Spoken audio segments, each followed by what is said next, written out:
This is a reading of a collection of lectures by Rudolf Steiner entitled The Inner Nature of Music and the Experience of Tone, and it stretches from lectures in 06, in 22, and in 23, so it spans some years. This is lecture 1. For those who care to reflect on it, music has always been something of an enigma from the aesthetic point of view. On the one hand, music is most readily comprehensible to the soul, to the immediately sensitive realm of human feeling, Gemüt. On the other hand, it also presents difficulties for those wishing to grasp its effects. If we wish to compare music with the other arts, we must say that all the others actually have models in the physical world. When a sculptor creates a statue of Apollo or Zeus, for example, he works from the idealized reality of the human world. The same is true of painting, in which today, 1906, only an immediate impression of reality is considered valid. In poetry, also an attempt is made to create a copy of reality. One who wished to apply this approach to music, however, would arrive at scarcely any results at all. Man must ask himself what the origin is of the artistically formed tones and what they are related to in the world. Schopenhauer, a luminary of the 19th century, brought clear and well-defined ideas to bear on art. He placed music in a unique position among the arts and held that art possessed a particular value for the life of man. At the foundation of his philosophy, as its leitmotif, is the tenet, life is a disagreeable affair. I attempt to make it bearable by reflecting on it. According to Schopenhauer, a blind, unconscious will rules the entire world. It forms the stones, then brings forth plants from the stones, and so on, because it is always discontent. A yearning for the higher thus dwells in everything. Human beings sense this, though with greatly varying intensity. The savage who lives in dim consciousness feels the discontent of the will much less than a civilized human being who can experience the pain of existence much more keenly. Schopenhauer goes on to say that the mental image or idea, German Vorstellung, is a second aspect that man knows in addition to the will. It is like a fata morgana, a misty form or a ripple of waves in which the images of the will, this blind, dark urge, mirror themselves. The will reaches up to this phantom image in man. When he becomes aware of the will, man becomes even more discontent. There are means, however, by which man can achieve a kind of deliverance from the blind urge of the will. One of these is art. Through art, man is able to raise himself above the discontent of will. When a person creates a work of art, he creates out of his mental image. While other mental images are merely pictures, however, it is different in the case of art. The Zeus by Phidias, for instance, was not created by copying an actual man. Here the artist combined many impressions. He retained in his memory all the assets and discarded all the faults. He formed an archetype from many human beings, which can be embodied nowhere in nature. Its features are divided among many individuals. Schopenhauer says that the true artist reproduces the archetypes, not the mental images that man normally has, which are like copies, but the archetypes. By proceeding to the depths of creative nature, as it were, man attains deliverance. This is the case with all the arts except music. The other arts must pass through the mental image, and they therefore render up pictures of the will. Tone, however, is a direct expression of the will itself, without interpolation of the mental image. When man is artistically engaged with tone, he puts his ear to the very heart of nature itself. He perceives the will of nature and reproduces it in series of tones. In this way, according to Schopenhauer, man stands in an intimate relationship to the thing in itself, and penetrates to the innermost essence of things.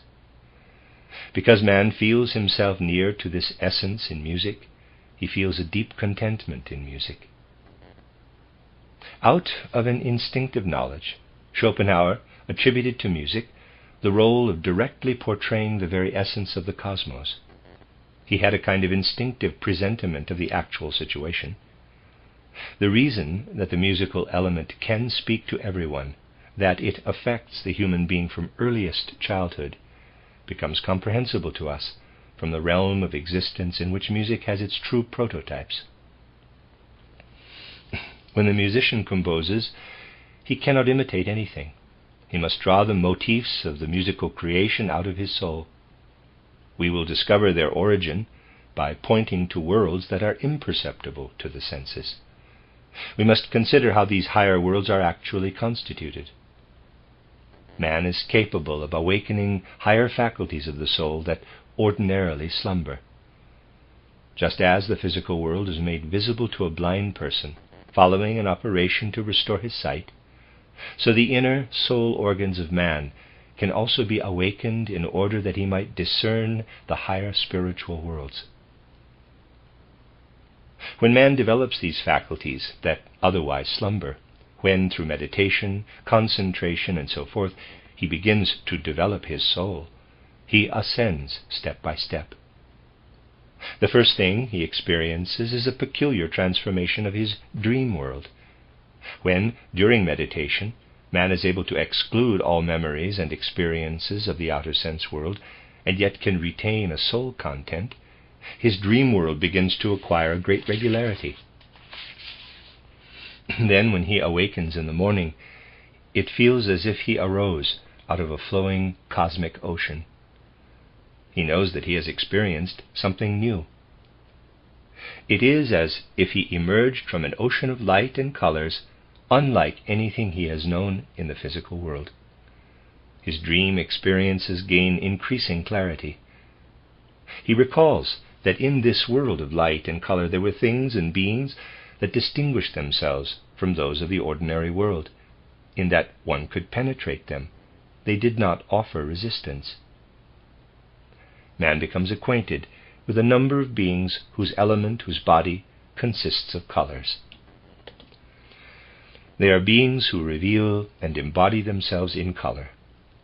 Gradually man expands his consciousness throughout that world, and, upon awakening, recalls that he had taken part in that realm.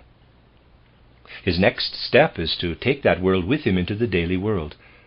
Man gradually learns to see what is called the astral body of the human being. He experiences a world that is much more real than the ordinary physical world. The physical world is a kind of condensation that has been crystallized out of the astral world. In this way, man now has two levels of consciousness: the everyday waking consciousness and the dream consciousness. Man attains a still higher stage when he is able to transform the completely unconscious state of sleep into one of consciousness. The student on the path of spiritual training learns to acquire continuity of consciousness for a part of the night, for that part of the night that does not belong to the dream life, but that is wholly unconscious. He now learns to be conscious in a world about which he formerly knew nothing. This new world is not one of light and colors, but announces itself first as a world of tone. In this state of consciousness, man develops the faculty to hear spiritually, and to perceive tone combinations and varieties of tone inaudible to the physical ear. This world is called Devakan.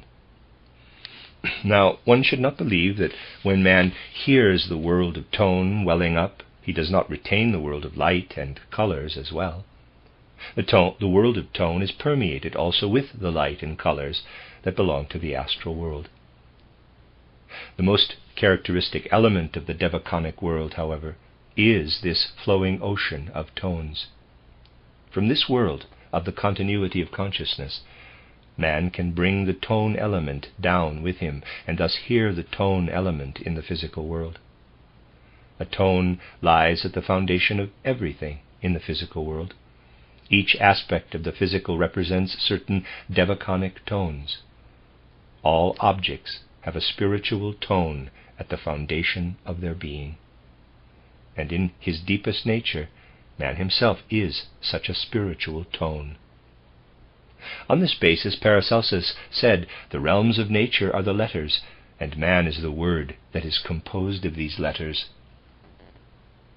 Each time the human being falls asleep and loses consciousness, his astral body emerges from his physical body.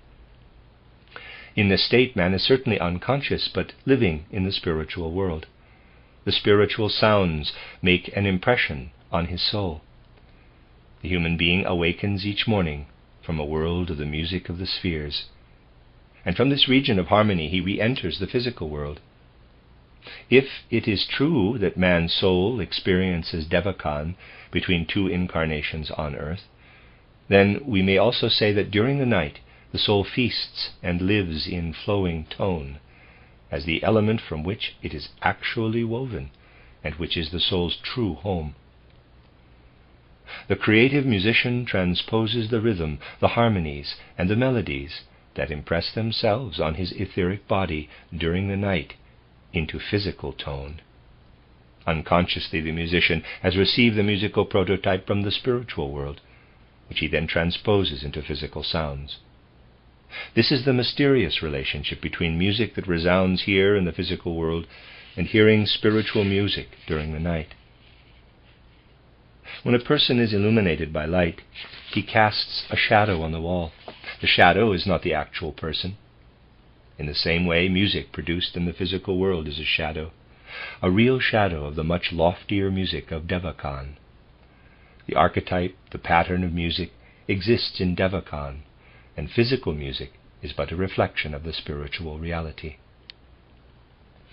Now that we have made this clear, we will try to grasp the effect of music on the human being. This is the configuration of the human being that forms the basis of esoteric investigation: physical body, etheric body, astral body, and ego or I. The etheric body is an etheric archetype of the physical body. A much more delicate body, which is related to the etheric body and inclines toward the astral realm, is the sentient body, German Empfindungsleib. Within these three levels of the body, we see the soul. The soul is the most closely connected with the sentient body. The sentient soul is incorporated, as it were, into the sentient body. It is placed within the sentient body. Just as a sword forms a hole with the scabbard into which it is placed, so the sentient body and the sentient soul represent a whole. In addition to these, man also possesses a feeling or intellectual soul, German Gemüts- oder Verstandesseele, and as a still higher member, the consciousness soul. The latter is connected with manas, or spirit self. When a human being is asleep, the sentient body remains in bed with the physical and etheric bodies, but the higher soul members, including the sentient soul, dwell in the world of Devachan. In physical space, we feel all other beings as outside of us. In Devachan, however, we do not feel ourselves outside of other beings. Instead, they permeate us, and we are within them as well. Therefore, in all esoteric schools, the sphere of Devachan and also the astral realm have been called the world of permeability. When man lives and weaves in the world of flowing tones, he himself is saturated by these tones. When he returns from the Devachanic world, his own consciousness soul, intellectual soul, and sentient soul are permeated with the vibrations of the Devachanic realm.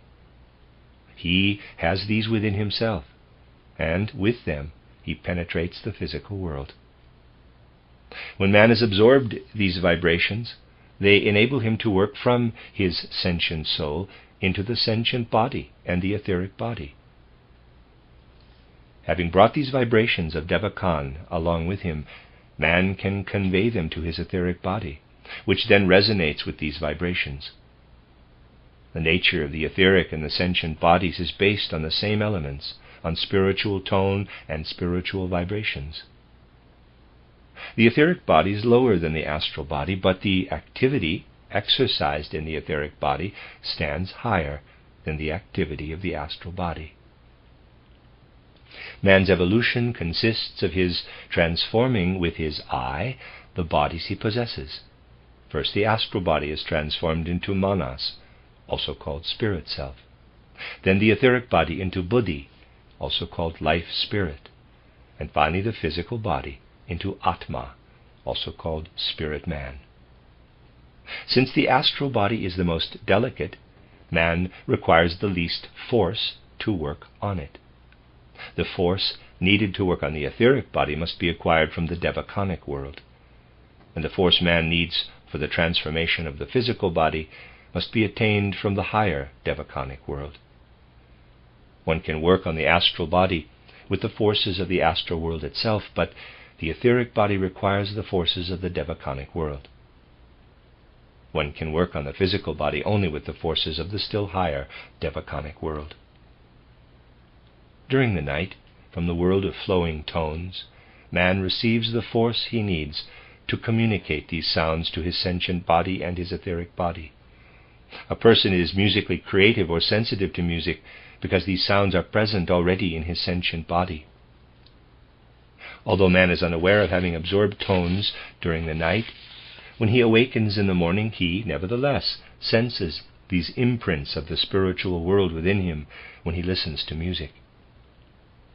When he hears music, a clairvoyant can perceive how the tones flow, how they seize the more solid substance of the etheric body and cause it to reverberate. From this reverberation, a person experiences pleasure, because he feels like a victor over his etheric body by means of his astral body. This pleasurable feeling is strongest when a person is able to overcome what is already in his etheric body. The etheric body continuously resounds in the astral body. When a person hears music, the impression is experienced first in the astral body. Then the tones are consciously sent to the etheric body, and man overcomes the tones already there. This is the basis both of the pleasure of listening to music and of musical creativity. Along with certain musical sounds, something of the astral body flows into the etheric body. The latter now has received new tones. A kind of struggle arises between the sentient body and the etheric body. If these tones are strong enough to overcome the etheric body's own tones, cheerful music in the major key results. When music is in a major key, one can observe how the sentient body is the victor over the etheric body. In the case of minor keys, the etheric body has been victor over the sentient body. The etheric body has opposed the vibrations of the sentient body. When man dwells within the musical element, he lives in a reflection of his spiritual home. In this shadow image of the spiritual, the human soul finds its highest exaltation, the most intimate connection with the primeval element of man. This is why even the most humble soul is so deeply affected by music.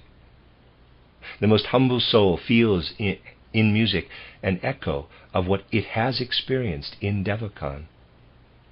The soul feels at home there. Each time he listens to music, man senses, yes, I am from another world. From an intuitive knowledge of this, Schopenhauer assigned the central position among the arts to music. And he said that in music man perceives the heartbeat of the will of the world. In music man feels the echoes of the element that weaves and lives in the innermost core of things, which is so closely related to him.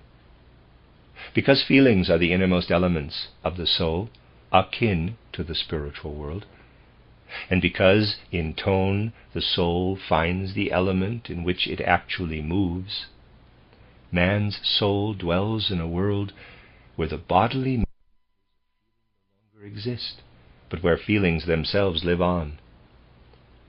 The archetype of music is in the spiritual, whereas the archetypes for the other arts lie in the physical world itself.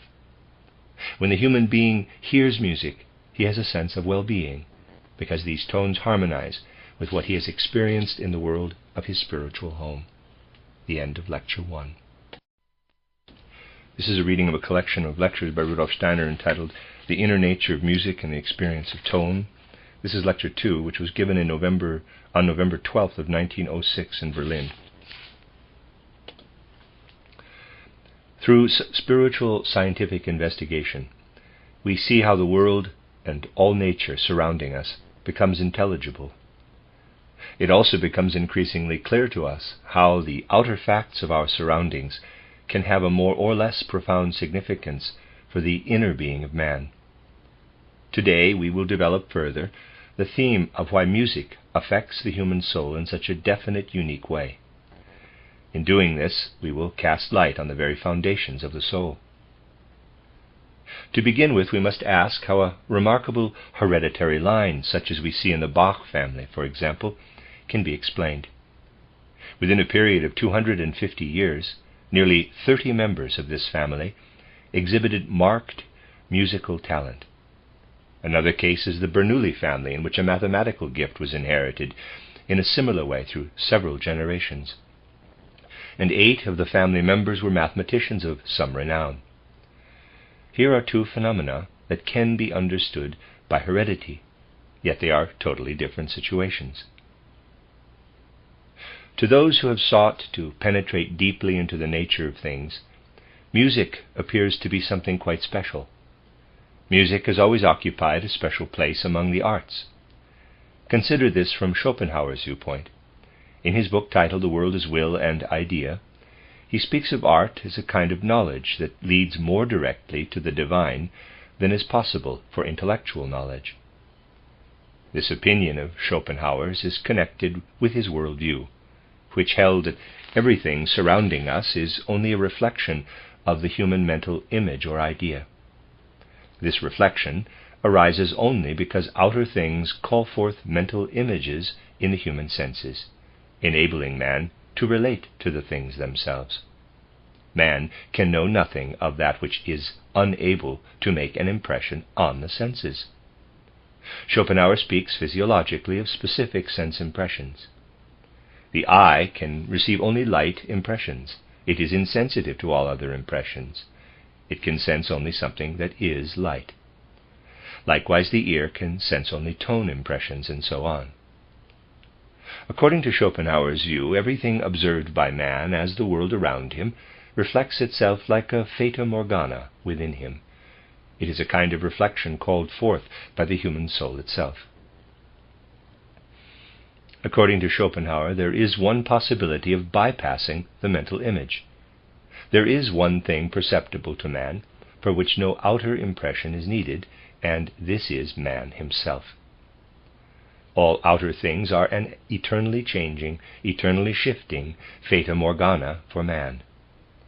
We experience only one thing within ourselves in an immutable manner: ourselves. We experience ourselves in our will, and no detour from outside is required to perceive its effects on us. When we exercise any influence on the outer world, we experience will. We ourselves are this will, and we therefore know what the will is. We know it from our own inner experience. And by analogy, we can conclude that this will working within us must exist and be active outside us as well. There must exist forces outside us, there must exist forces outside us that are the same as the force active within us as will. These forces Schopenhauer calls, quote, the world will, close quote.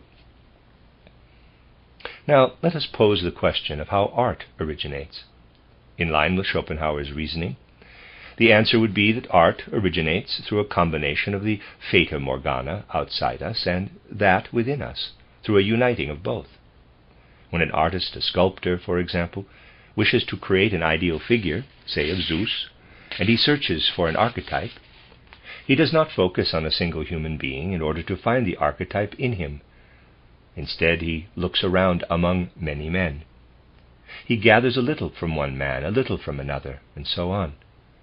He takes note of everything that represents strength and is noble and outstanding, and from this he forms an archetypal picture of Zeus that corresponds to the thought of Zeus he carries.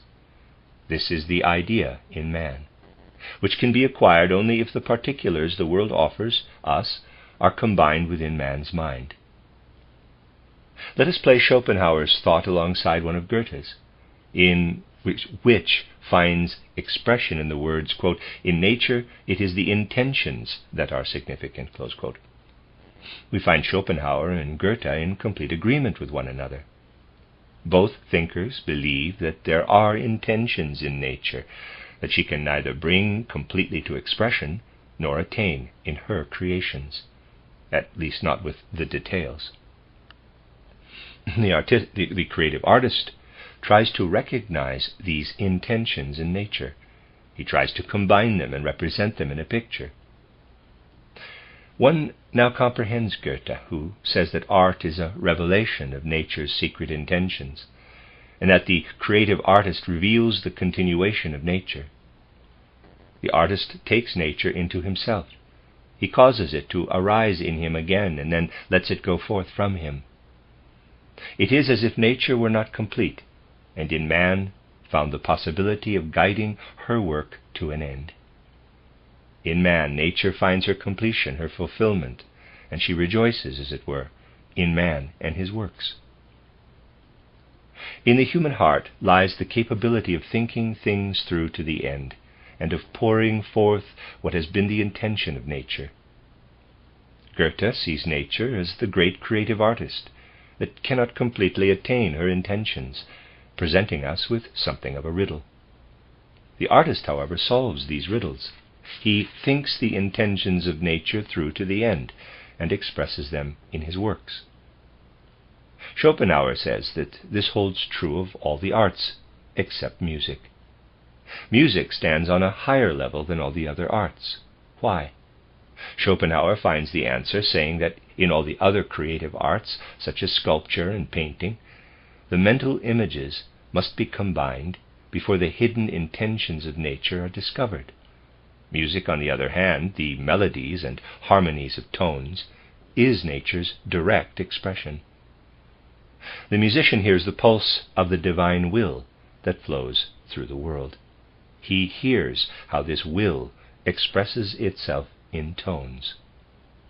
The musician thus stands closer to the heart of the world than all other artists. In him lives the faculty of representing the world will. Music is the expression of the will of nature, while all the other arts are expressions of the idea of nature. Since music flows nearer the heart of the world and is a direct expression of its surging and swelling, it also directly affects the human soul. It streams into the soul like the divine in its different forms. Hence it is understandable that the effects of music on the human soul are so direct, so powerful, so elemental. Let us turn from the standpoint of significant individuals, such as Schopenhauer and Goethe, concerning the sublime art of music, to the standpoint of spiritual science, allowing it to cast its light on this question. If we do this, we find that what man is makes comprehensible why harmonies and melodies affect him. Again, we return to the three states of consciousness that are possible for the human being, and to his relationship to the three worlds to which he belongs during any one of these three states of consciousness. Of these three states of consciousness, there is only one fully known to the ordinary human being, since he is unaware of himself while in either of the other two. From them he brings no conscious recollection or impression back into his familiar state of consciousness. That is the one we characterized as waking day consciousness. The second state of consciousness is familiar to an extent to the ordinary human being. It is dream-filled sleep, which presents simple daily experiences to man in symbols. The third state of consciousness is dreamless sleep, a state of a certain emptiness for the ordinary human being. Initiation, however, transforms the three states of consciousness. First, man's dream life changes. It is no longer chaotic, no longer a reproduction of daily experiences, often rendered in tangled symbols. Instead, a new world unfolds before man in dream-filled sleep. A world filled with flowing colors and radiant light beings surrounds him, the astral world. This is no newly created world. It is new only for a person who, until now, had not advanced beyond the lower state of day consciousness. Actually, this astral world is always present and continuously surrounds the human being. It is a real world, as real as the one surrounding us that appears to us as reality. Once a person has been initiated, has undergone initiation, he becomes acquainted with this wonderful world.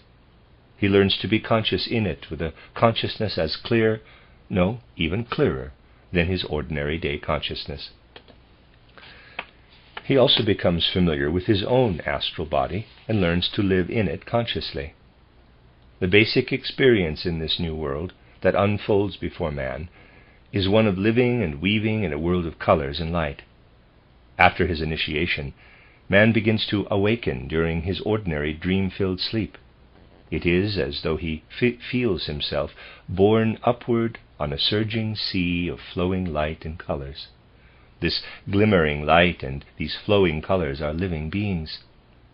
This experience of conscious, dream-filled sleep then transmits itself into man's entire life in waking day consciousness, and he learns to see these beings in everyday life as well. Man attains the third state of consciousness when he is capable of transforming dreamless sleep into a conscious state. This world that a man learns to enter shows itself to him at first only partially, but in due time more and more is revealed. Man lives in this world for increasingly longer periods. He is conscious in it and experiences something very significant there. Man can arrive at perception of the second world, the astral world, only if he undergoes the discipline of so-called great stillness. He must become still, utterly still within himself. The great peace must precede the awakening in the astral world. This deep stillness becomes more and more pronounced when man approaches the third state of consciousness, the state in which he begins to have sensations in dreamless sleep. The colors of the astral world become increasingly transparent, and the light becomes ever clearer and at the same time spiritualized. Man has the sensation that he himself lives in this color and this light, as if they do not surround him, but rather he himself is color and light. He feels himself astrally within this astral world, and he feels afloat in a great, deep peace. Gradually, this deep stillness begins to resound spiritually, softly at first, then louder and louder.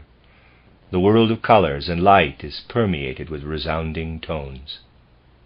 In this third state of consciousness that man now approaches, the colorful world of the astral realm in which he dwelt up to now becomes suffused with sound.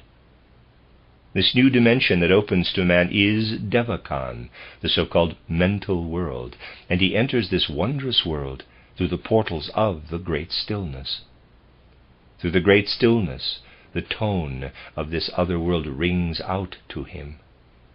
This is how the Devakanic world truly appears. Many theosophical books contain other descriptions of Devakan, but they are not based on personal experience of the reality of the world.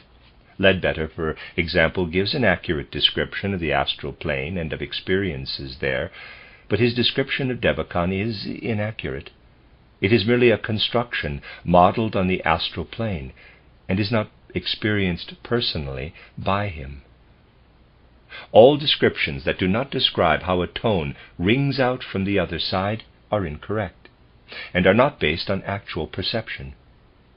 Resounding tone is the particular characteristic of Devakan, at least essentially.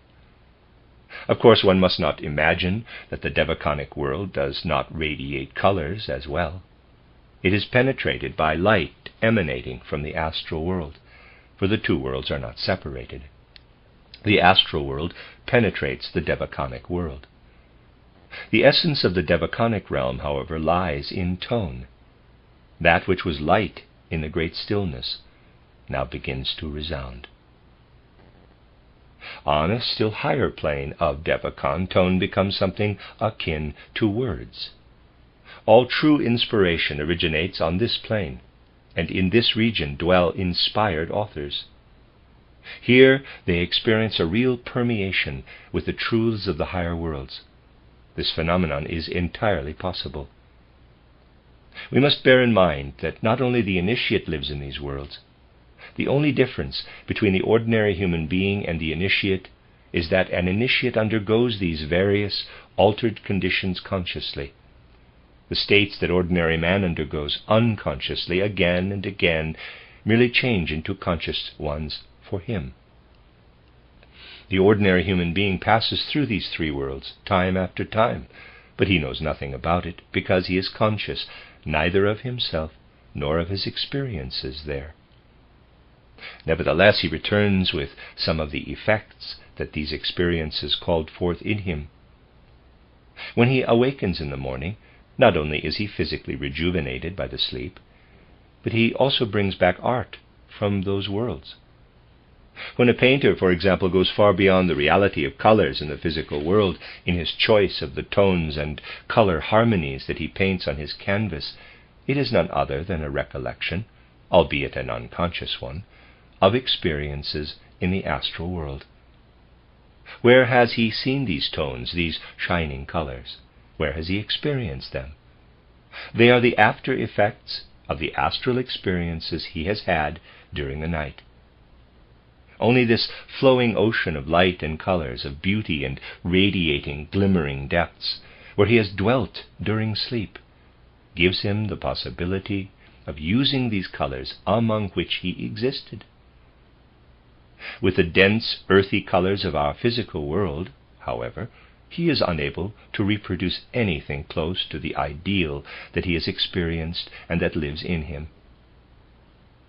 We thus see in painting a shadow image, a precipitation of the astral world in the physical world, and we see how the effects of the astral realm bear magnificent, marvelous fruits in man.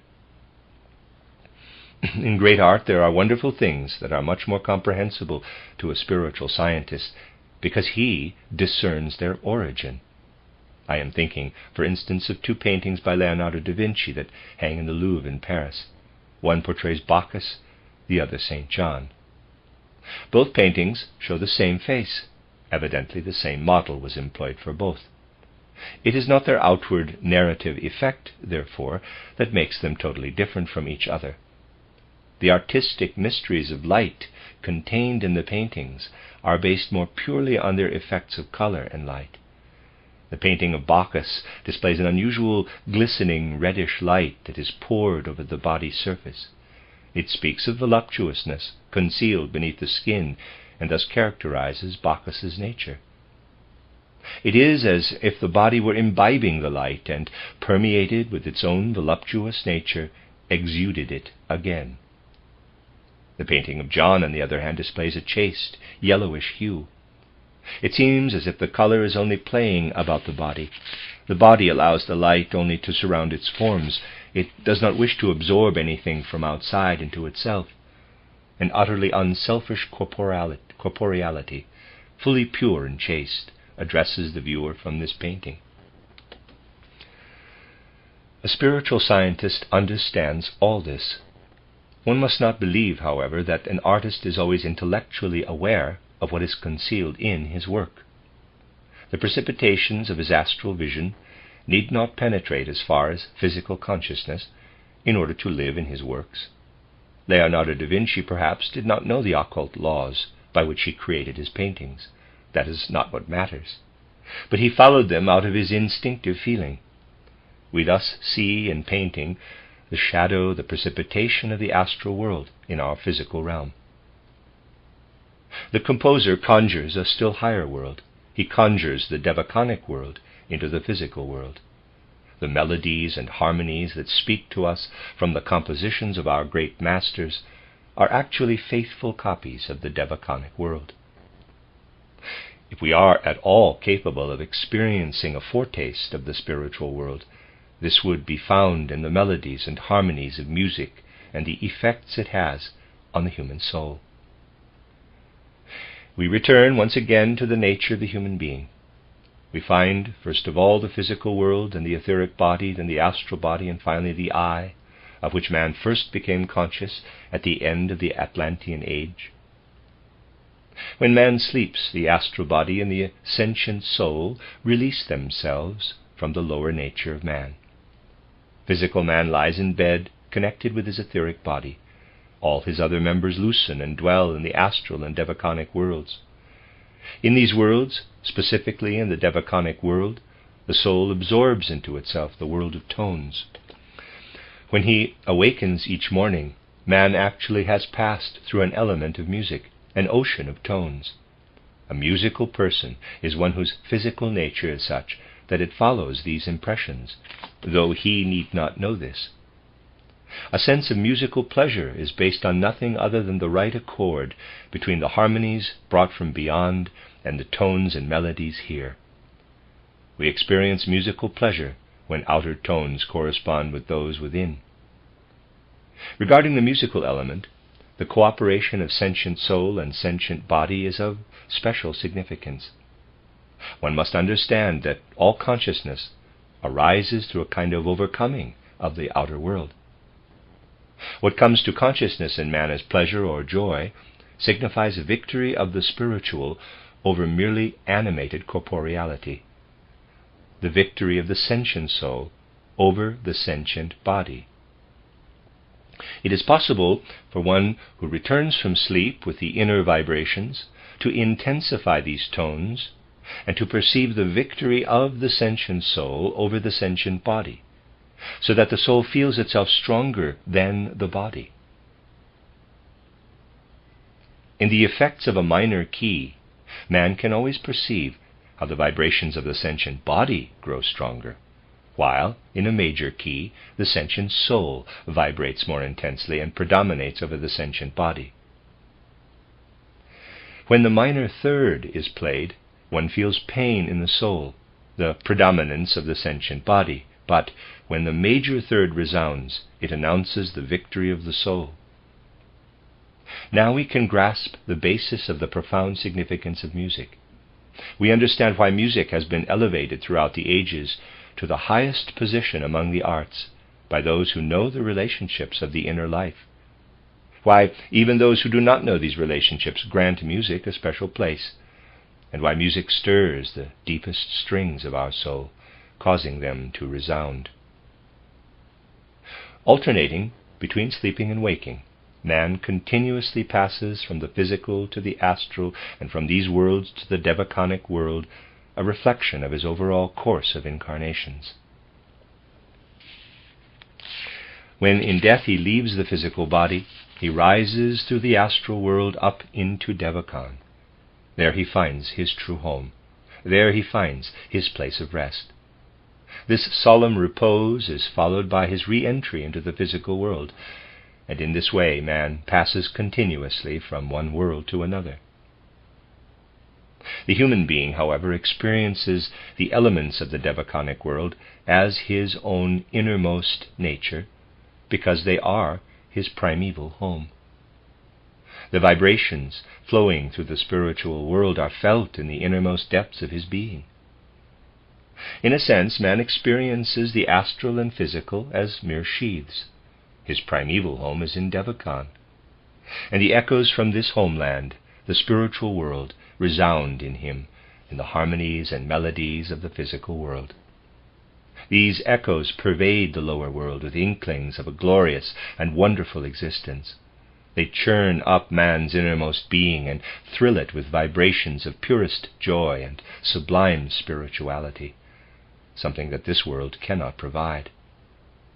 Painting speaks to the astral corporeality, but the world of tone speaks to the innermost being of man. As long as a person is not yet initiated, his homeland, the devaconic world, is given to him in music. This is why music is held in such high esteem by all who sense such a relationship. Schopenhauer also senses this in a kind of instinctive intuition and expresses it in his philosophical formulations. Through esoteric knowledge, the world, and above all the arts, become comprehensible to us. As it is above, so it is below, and as below, so above. One who understands this expression in its higher sense learns to recognize increasingly the preciousness in the things of this world, and gradually he experiences as precious recognition the imprints of ever higher and higher worlds. In music, too, he experiences the image of a higher world. The work of an architect, built in stone to withstand centuries, is something that originates in man's inner being and is then transformed into matter. The same is true of the works of sculptors and painters. These works are present externally and have taken on form. Musical creations, however, must be generated anew, again and again. They flow onward in the surge and swell of their harmonies and melodies, a reflection of the soul, which in its incarnations must always experience itself anew in the onward flowing stream of time. Just as the human soul is an evolving entity, so its reflection here on earth is a flowing one. The deep effect of music is due to this kinship. Just as the human soul flows downward from its home in Devachan and flows back to it again, so do its shadows, the tones, the harmonies. Hence the intimate effect of music on the soul. Out of music the most primordial kinship speaks to the soul. In the most inwardly deep sense, sounds of home rebound from it. From the soul's primeval home, the spiritual world, the sounds of music are borne across to us and speak comfortingly and encouragingly to us in surging melodies and harmonies. The end of Lecture 2. This is a reading of a collection of lectures by Rudolf Steiner entitled The Inner Nature of Music and the Experience of Tone. This is Lecture 3, given on November 26, 1906, in Berlin. To characterize the themes of today's lecture, we shall begin with an observation already made in the previous lecture. We explained how, in the same way that a man's shadow appears on the wall, a shadow image of the devachanic life is given to us on the physical plane in music, and generally in the life of tones.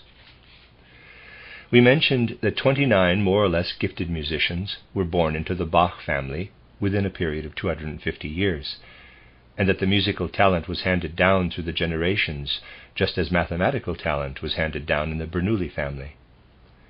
Today we shall illuminate these facts from the esoteric standpoint, and from this standpoint we will receive various answers to important questions about karma. Something that lives as a question in many souls is what the relationship of physical heredity is to what we call an ongoing karma. In the Bach family, the great-great-grandfather of Johann Sebastian was an individuality who lived on earth some 15 or 1600 years ago, when the human being was constituted quite differently. In Bach's grandfather, another individuality was incarnated. The father is yet again a different individuality, and another incarnates itself in the son. These three individualities have absolutely nothing directly to do with the inheritance of musical talent. Musical talent is transmitted purely within physical heredity. The question of physical heredity is superficially resolved when we realize that man's musical gift depends on a special configuration of the ear. All musical talent is meaningless if a person does not have a musical ear. The ear must be specially adapted for this talent. This purely bodily basis for musical talent is handed down from generation to generation. We thus have a musical son, father, and grandfather, all of whom had musical ears. Just as the physical form of the body, of the nose, for instance, is handed down from one generation to another, so are the structural proportions of the ear. Let us assume we are dealing with a number of individualities who happen to find themselves in the spiritual world, and who bring with them from the previous incarnation the predisposition for music that now wishes to come to expression on the physical plane. What significance would the predisposition have if the individuals could not incarnate in bodies possessing a musical ear? These individualities would have to go through life with this faculty remaining mute and undeveloped. Hence, these individualities naturally feel themselves drawn to a family with a musical ear, with a bodily predisposition that will enable them to realize their potential. The family below, on the physical plane, exerts a power of attraction on the individuality above, in Devakan. Even if the individual's spiritual sojourn, perhaps, has not been completed, and he might have remained another 200 years in Devakan, if a suitable physical body is available on the physical plane, he may incarnate now. Chances are that the individuality will make up the 200 years during his next time in Devakan by remaining there that much longer. Such laws lie at the basis of incarnation, which depends not only on the individuality ready for incarnation, but also on the force of attraction being exerted from below. When Germany needed a Bismarck, a suitable individuality had to incarnate, because the circumstances drew him down to the physical plane. The time in the spiritual world thus can be cut short or extended, depending on the circumstances on earth that either do or do not press for reincarnation. To comprehend how the human being is organized, we must look at the nature of man in more detail. Man is a physical, an etheric, and an astral body. He has the physical body in common with all beings one calls inanimate, and the etheric body in common with all plants. Then comes the astral body, in itself quite a complicated entity, and finally the I capital. When we examine the astral body closely, we have first the so-called sentient body. This man has in common with the entire animal kingdom, so that all higher animals, just like the human being, possess a physical body, an etheric body, and a sentient body below on the physical plane. Man has an individual soul here on earth, whereas the animal has a group soul. Thus the animals of a particular species share a common group soul, which can be studied only by ascending to the astral plane. In man's case, however, the soul is here on the physical plane. With the human being, the sentient body is only one part of his astral body. The fourth member of man's organization is the I, which is active from within. Let us imagine ourselves back in a distant age, the Lemurian age. Something extremely significant took place during that period.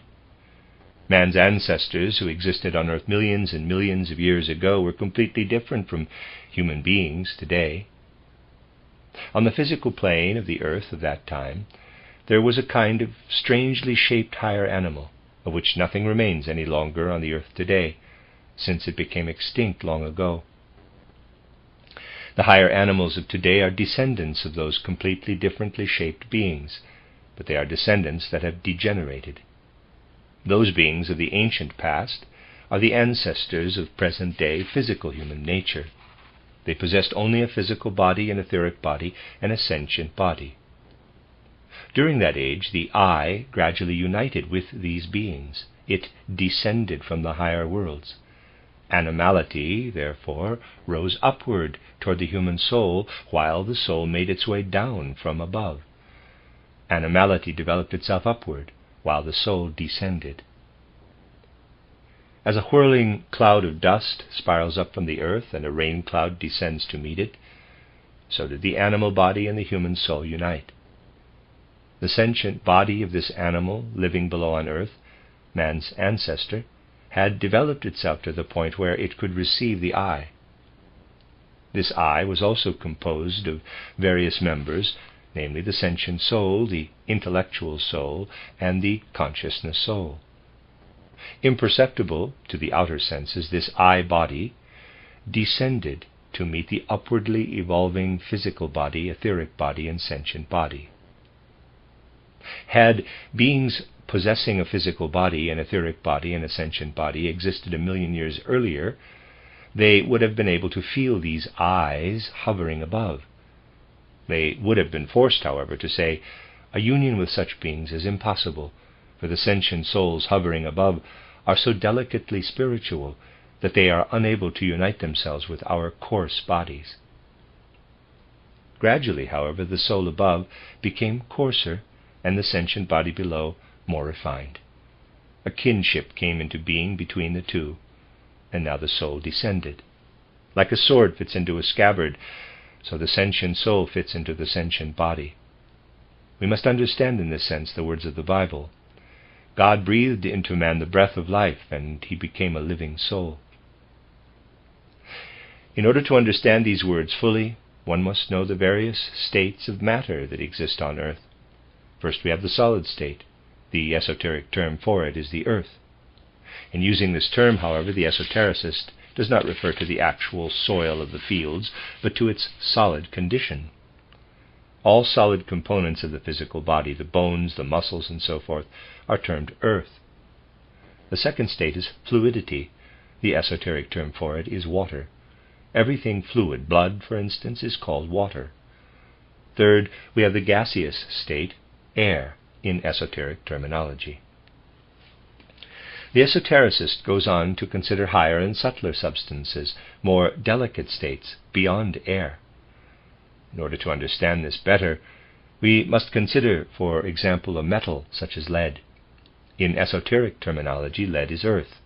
If subjected to intense heat, it melts and becomes water in the esoteric sense. When it vaporizes, it becomes, in the esoteric sense, air. Any substance, thus, can become air in its final state. If air is more and more diffused, it becomes increasingly delicate and reaches a new state. The esotericist calls it fire. It is the first state of ether. Fire is related to air in the same way that water is related to solidity. A still more delicate state than fire is called light ether by the esotericist. Continuing to a still higher state, we come to what esotericists call chemical ether, which is the force that enables oxygen, for example, to link itself with hydrogen. A still more delicate state than chemical ether is life ether. We thus have 7 different states in esotericism. Life in any substance ultimately can be attributed to the life ether. In esoteric language, what lives in the physical body consists of earth, water, and air. What lives in the etheric body consists of fire, light ether, chemical ether, and life ether. While physical body and etheric body are united, they are at the same time separated. The physical body is permeated by the entire etheric body. Similarly, the astral body permeates the etheric body. The astral element can descend as far as the state of fire, but it can no longer mix with air, water, and earth. The physical, on the other hand, can ascend only as far as fire. Let us make it clear that the physical as vapor or esoteric air ascends to fire. In the vapor we sense the fire's diffusing force. The physical ascends to fire. The astral descends to fire. And the etheric body occupies the central position between the two. In the Lemurian age, a time long before the 7 members of man had united, we find beings existing on the physical plane who had not yet brought the physical body to the state of fire. They were as yet incapable of developing warm blood. Only a physical body capable of developing warm blood links a soul to itself. As soon as those beings had evolved to the level of fire ether, the I soul was ready to unite itself with the physical body. All the animals that remain behind as stragglers, such as the amphibians, have blood with variable temperature.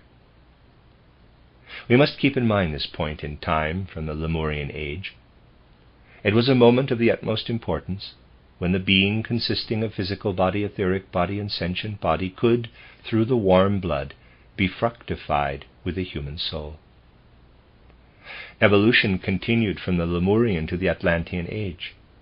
In the Lemurian age, body and soul came in contact with each other only in the element of warmth.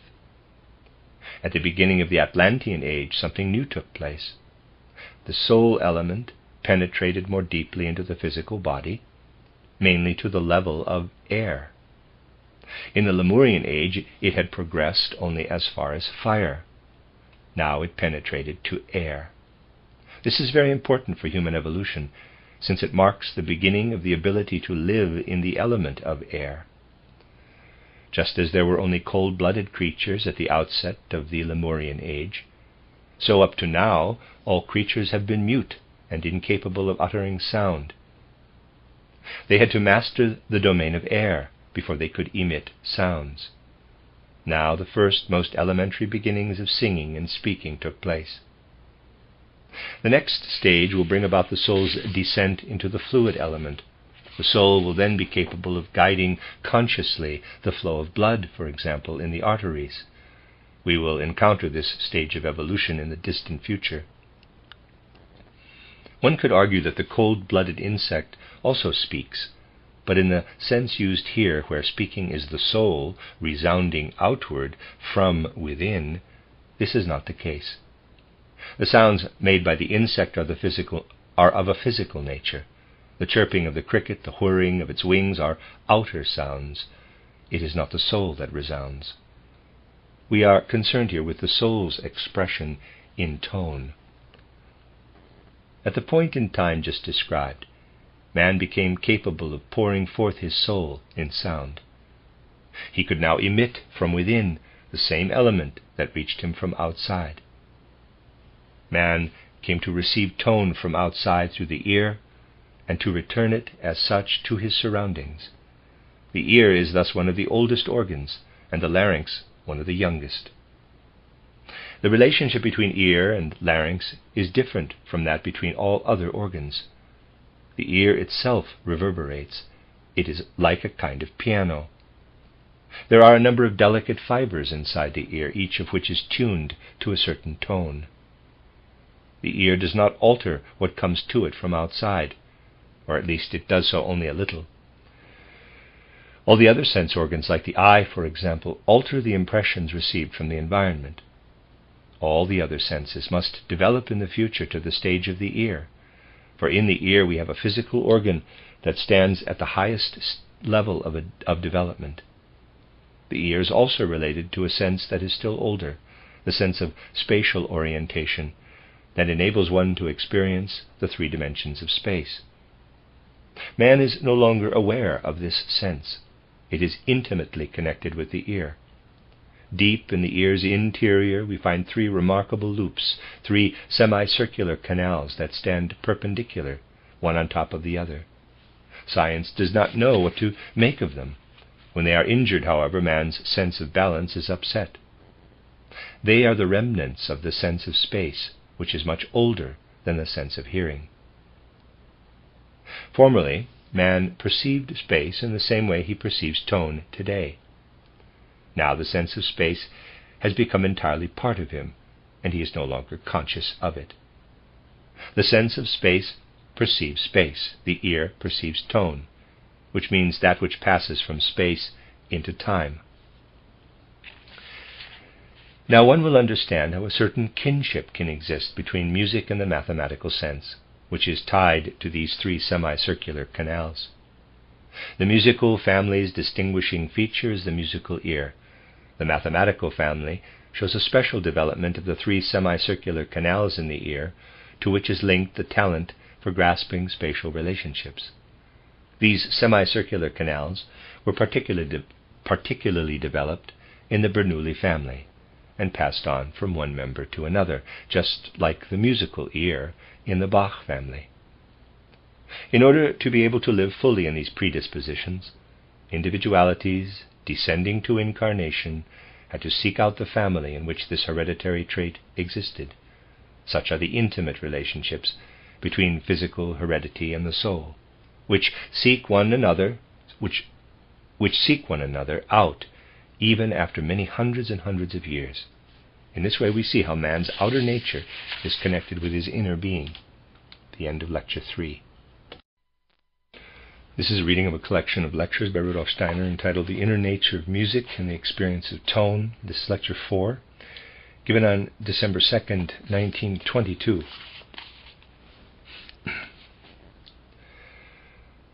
In recent discussions, I pointed out that certain human functions appearing in early childhood are transformations of functions that man carries out in pre-earthly existence between death and a new birth.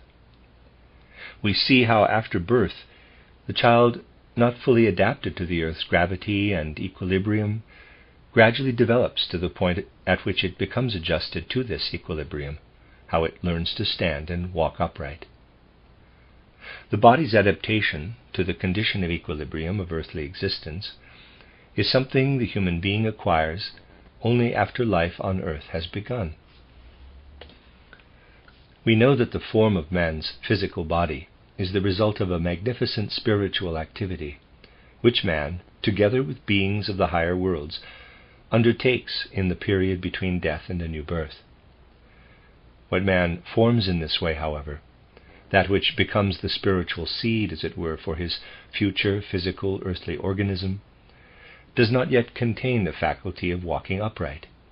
That faculty is incorporated into the human being when he adapts himself after birth to the conditions of equilibrium and gravity of earthly existence. In pre-earthly existence, orientation does not refer to walking and standing as it does here on earth. There, orientation refers to the relationship man has with angels and archangels, and therefore to beings of the higher hierarchies. It is a relationship in which one finds oneself attracted more to one being, less to another. This is the state of equilibrium in the spiritual world. It is lost to a certain extent when man descends to the earth. In the mother's womb, man is neither in the condition of equilibrium of his spiritual life, nor yet in that of his earthly life. He has left the former and as yet has not entered the latter. It is similar in the case of language. The language we speak here on earth is adjusted in every respect to earthly conditions, for this language is an expression of our earthly thoughts. These earthly thoughts contain earthly information and knowledge, and language is adapted to them during earthly existence.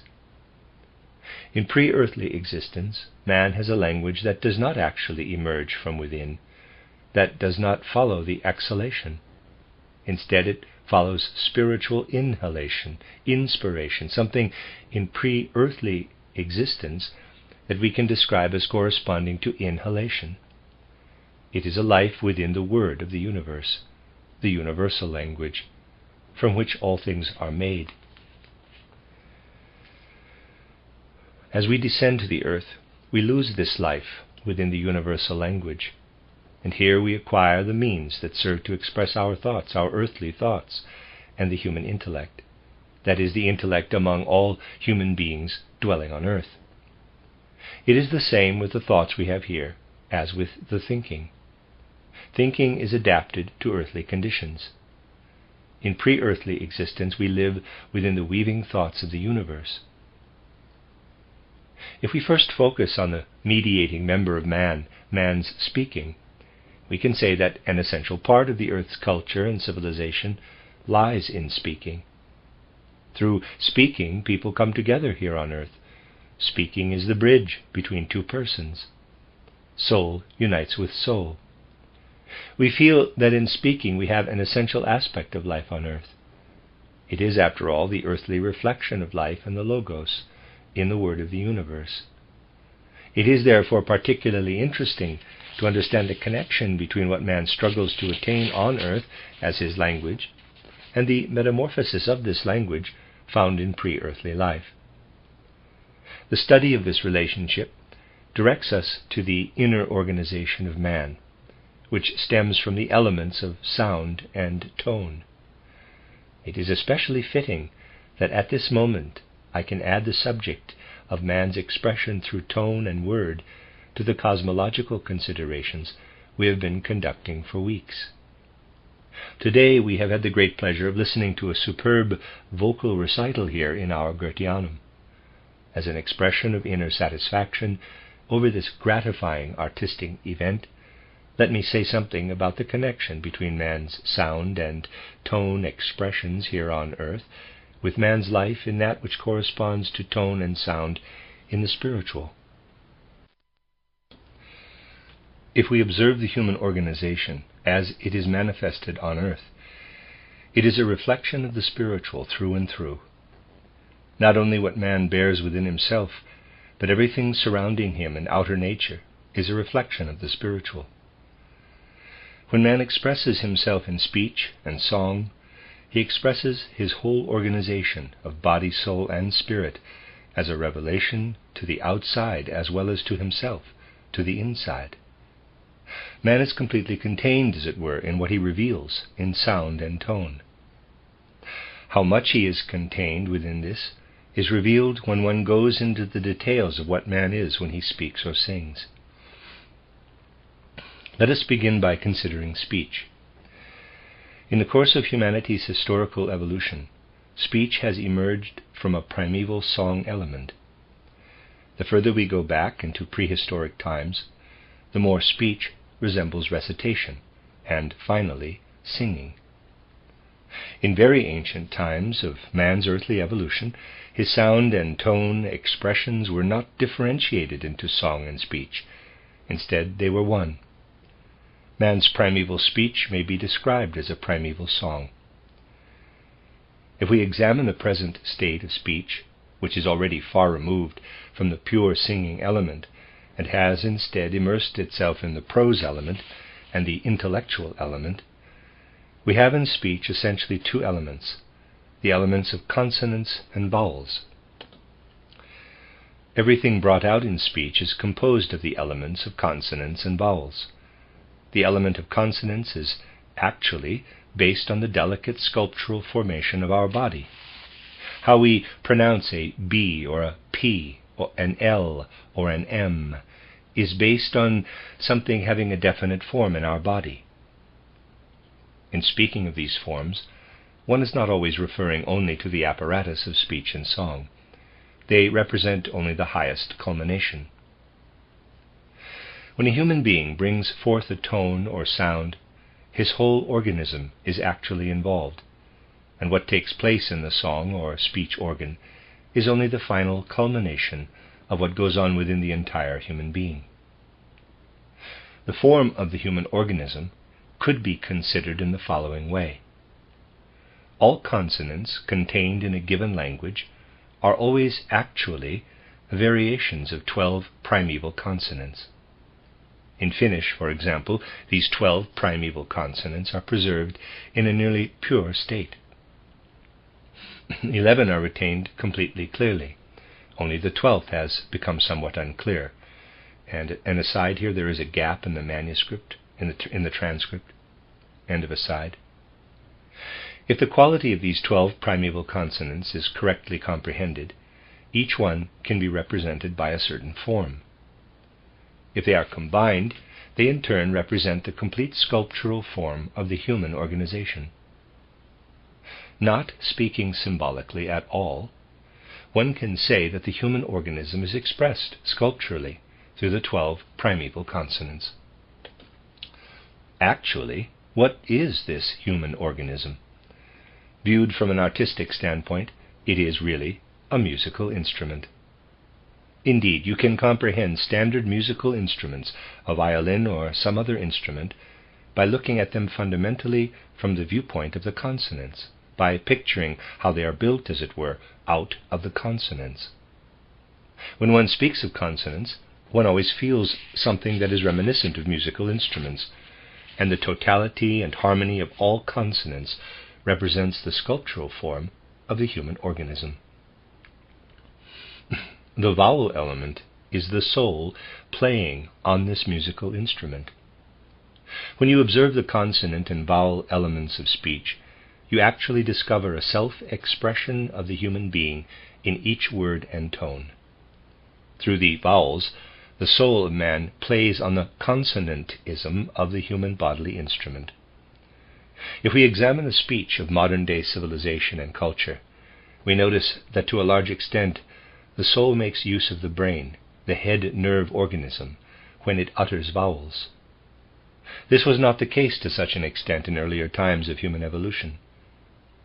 Let me sketch on the blackboard what takes place in the human head nerve organism.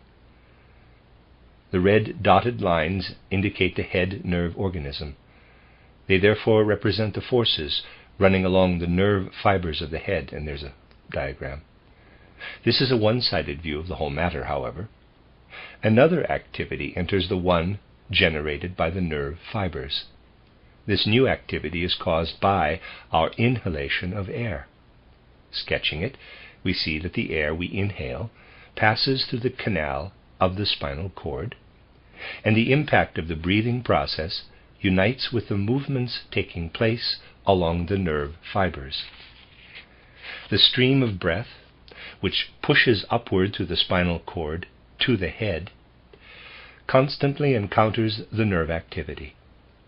Nerve activity and breathing activity are not isolated from each other. Instead, an interplay of both takes place in the head.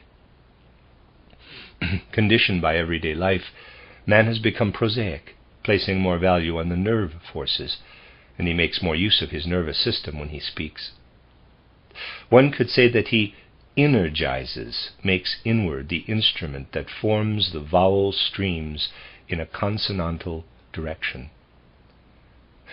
This was not the case in earlier epochs of human evolution. Man lived less in his nervous system. He dwelt more in the breathing system. And for this reason, primeval speech was more like song. What man carries out in speech with the help of the energizing of his nervous system, he draws back into the stream of breathing when he sings today. He then consciously brings into activity this second stream, sketched in yellow, the stream of breathing. When vowel sounds are added to producing the tone, as in the case of singing, the element of breathing extends into the head and is directly activated from there. It no longer emerges from the breath. It is a return of prosaic speech into the poetic and artistic element in the rhythmic breathing process. The poet still makes an effort to retain the rhythm of breathing in the way in which he formulates the language of his poems. A person who composes songs takes everything back into breathing, and therefore also into the head breathing.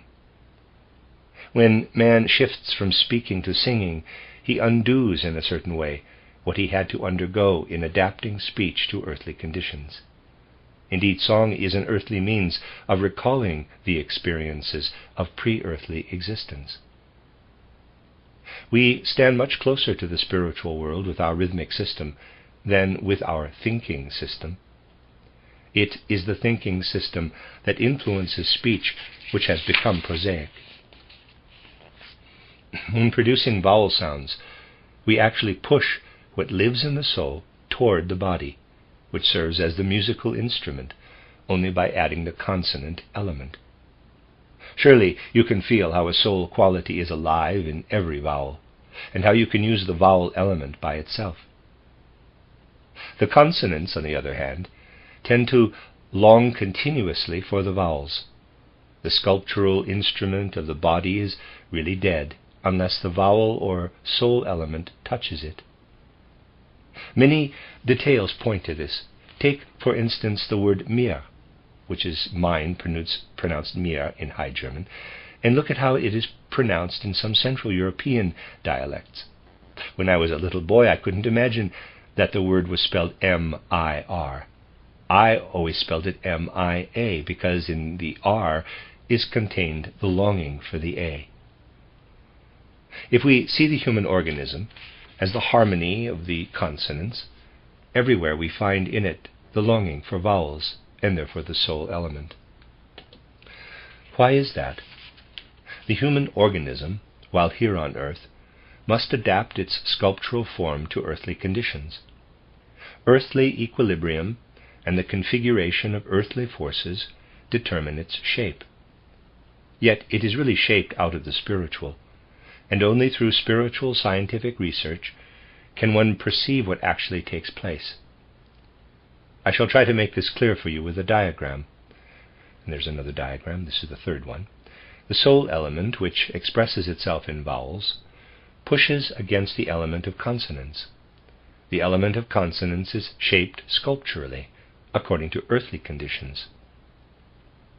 If one ascends to the spiritual world in the way described in my book titled Knowledge of the Higher Worlds and Its Attainment, one first acquires imagination, imaginative cognition. Meanwhile, one has lost the consonants, though the vowels still remain. In the imaginative world, one has left one's physical body behind, along with the consonants, and one no longer has comprehension for them. If one wishes to describe what is in this higher world and adequately in words, one can say that it consists entirely of vowels. Lacking the bodily instrument, one enters a tonal world, colored in a variety of ways with vowels. Here all the earth's consonants are dissolved in vowels. That is why you will find in languages that were closer to the primeval languages that the words for things of the supersensible world were actually vowel-like. The Hebrew word Yahweh, for example, did not have the J and the V.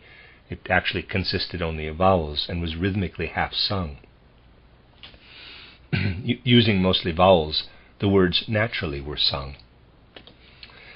In passing from imaginative cognition to cognition through inspiration, where the direct revelations of the spiritual are received, all the consonants that are here on earth become something completely different. The consonants are lost. In the spiritual perception that can be gained through inspiration, a new element begins to express itself, namely the spiritual counterparts of the consonants. And there's another sketch. These spiritual counterparts of the consonants, however, do not live between the vowels, but in them. In languages on earth, the consonants and vowels live side by side. The consonants are lost with the ascent into the spiritual world. You live in a singing world of vowels. You yourself actually stop singing. It sings. The world itself becomes universal song. The soul's spiritual substance of this vowel element is colored by the spiritual counterparts of the consonants that dwell within the vowels. Here on earth, for example, there is an A tone and a C-sharp tone in a certain octave. As soon as one ascends to the spiritual world, there is not just one A or one C-sharp of a certain scale. Instead, there are untold numbers of them, not just of different pitch, but of different inward quality. It is one thing if a being of the hierarchy of angels utters an A, another when an archangel or yet another hierarchical being says it. Outwardly it is always the same revelation, but inwardly the revelation is ensouled. We thus can say that here on earth we have our body, and there's another sketch, and a vowel tone pushes against it. Beyond, in the spiritual world, we have the vowel tone, and the soul penetrates into it and lives in it so that the tone becomes the soul's body. You are now within the universal music, the song of the universe. You are within the creative tone, the creative word. Picture the tone here on earth, even the tone that reveals itself as sound. On earth it lives in the air. The scientific concept, however, that the vibration of the air is the tone is a naive concept indeed. Imagine that here is the ground and that someone stands on the ground. Surely the ground is not the person, but it must be there so that the person can stand on it. Otherwise he could not be there. You would not want to comprehend man, however, by the ground he stands on. Likewise, tone needs air for support. Just as man stands on the firm ground, so in a somewhat more complicated way, tone has its ground, its resistance in the air. Air has no more significance for tone than the ground for the person who stands on it. Tone rushes toward air, and the air makes it possible for tone to, in quotes, stand. Tone itself, however, is something spiritual. Just as the human being is different from the earthly ground on which he stands, so tone differs from the air on which it rises. Naturally, it rises in complicated ways, in manifold ways. On earth we can speak and sing only by means of air, and in the air formations of the tone element we have an earthly reflection of a soul spiritual element. This soul spiritual element of tone belongs in reality to the supersensible world, and what lives here in the air is basically the body of tone. It is not surprising, therefore, that one rediscovers tone in the spiritual world, where it is stripped of its earthly garment, the earthly consonants. The vowel element, the spiritual content of tone as such, is taken along when one ascends into the spiritual world, but now it becomes inwardly filled with soul. Instead of being outwardly formed by the element of consonants, the tone is inwardly filled with soul. This runs parallel to one's becoming gradually accustomed to the spiritual world. Picture how man passes through the portal of death. Soon he leaves the consonants behind, but he experiences the vowels, especially the intonation of the vowels, to a greater degree. He no longer feels that singing is produced by his larynx, but that singing is all around him, and he lives in each tone. This is already the case the very first few days after man passes through the portal of death. He dwells, in fact, in a musical element, which is an element of speech at the same time.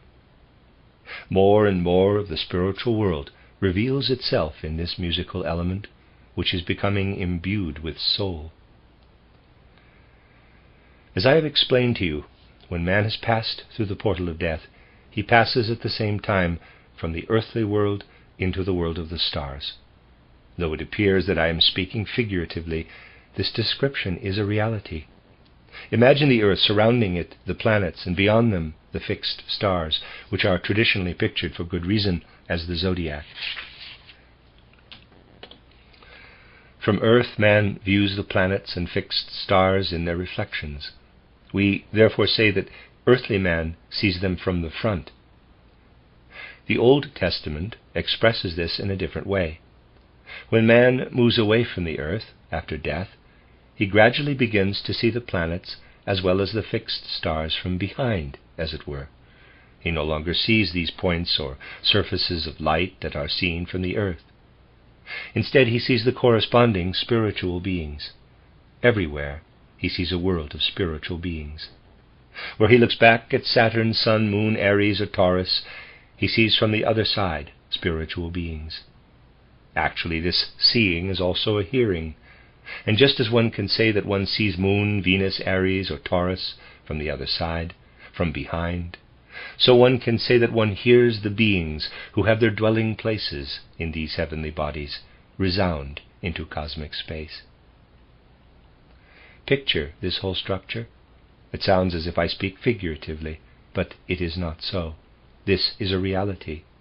Imagine yourself out there in the cosmos, the planetary world further away, the zodiac with its 12 constellations nearer to you. From all these heavenly bodies it sings to you in speaking, speaks in singing, and your perception is actually a hearing of this speaking, singing, singing, speaking. When you look toward the constellation of Aries, you have a soul consonant impression. Perhaps you behold Saturn behind Aries. Now you hear a soul vowel. In this soul vowel element, which radiates from Saturn into cosmic space, there lives the soul spiritual consonant element of Aries or Taurus. You, therefore, have the planetary sphere that sings in vowels into cosmic space, and you have the fixed stars that ensoul this song of the planetary sphere with consonant elements. Vividly picture the more serene sphere of the fixed stars, and behind it the wandering planets. As a wandering planet passes a constellation of fixed stars, not just one tone, but a whole world of tones resounds, and another tone world sounds forth as the planet moves from Aries to Taurus. Each planet, however, causes a constellation to resound differently. You have in the fixed stars a wonderful cosmic instrument, and the players of this instrument of the zodiac and fixed stars are the gods of the planets beyond. We can truly say that just as man's walk was shaped for earthly conditions, out of cosmic spiritual orientation, so his speech was shaped for earthly conditions. When man takes speech back into song, he moves closer to the realm of pre-earthly existence, from whence he was born into earthly conditions. It is human destiny that man must adapt himself to earthly conditions with birth.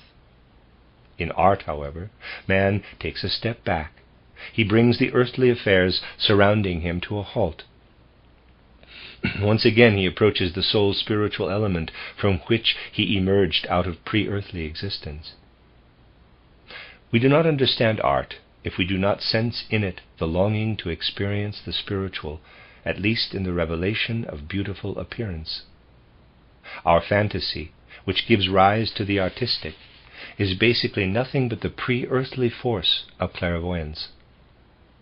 Just as on earth tone lives in the air, so what is actually spiritual in pre-earthly existence lives for the soul element in the earthly reflection of the spiritual. When man speaks, he makes use of his body. The consonant element in him becomes the sculptural form of the body, and the stream of breath, which does not pass into solid sculptural form, is used by the soul to play on this bodily instrument. We can, however, direct toward the divine what we are as earthly speaking human beings in two ways. Take the consonantal human organism. Loosen it, as it were, from the solid imprint which it has received from the earthly forces of gravity or the chemical forces of nutrition. Loosen what permeates the human being in a consonantal way. We may indeed put it like that. When a human lung is dissected, one finds chemical substances that may be examined chemically. That is not the lung, however. What is the lung? It is a consonant, spoken out of the cosmos, that has taken on form. Put the human heart on the dissecting table. It consists of cells that can be examined in relation to their chemical substances. That is not the heart, however. The heart is another consonant uttered out of the cosmos. If one pictures in essence the 12 consonants as they are spoken out of the cosmos, one has the human body. This means that if one has the necessary clairvoyant imagination to observe the consonants in their relationships, the complete shape of the human body's sculptural form will arise. If one, therefore, extracts from the human being the consonants, the art of sculpture arises. If one extracts from the human being the breath, which the soul makes use of in order to play on the instrument in song, if one extracts the vowel element, the art of music, of song, arises. From the consonant element, extracted from the human being, the form arises, which we must shape sculpturally. From the vowel element extracted from the human being arises the musical, the song element, which we must sing. Man, as he stands before us on earth, is really the result of two cosmic arts. From one direction derives a cosmic art of sculpturing. From the other comes a musical and song-like cosmic art. Two types of spiritual beings fuse their activities. One brings forth and shapes the instrument, the other plays on the instrument. No wonder that in ancient times, when people were still aware of such things, the greatest artist was called Orpheus. He actually possessed such mastery over the soul element that not only was he able to use the already formed human body as an instrument, but with his tones he could even mold unformed matter into forms that corresponded to the tones. You will understand that when one describes something like this, one has to use words somewhat differently from what is customary in today's prosaic age. Nevertheless, I did not mean all this figuratively or symbolically, but in a very real sense. The matters are indeed as I described them, though the language often needs to be more flexible than it is in today's usage. The subject of today's lecture was intended by me as a greeting to our two artists who have delighted us with their fine talents.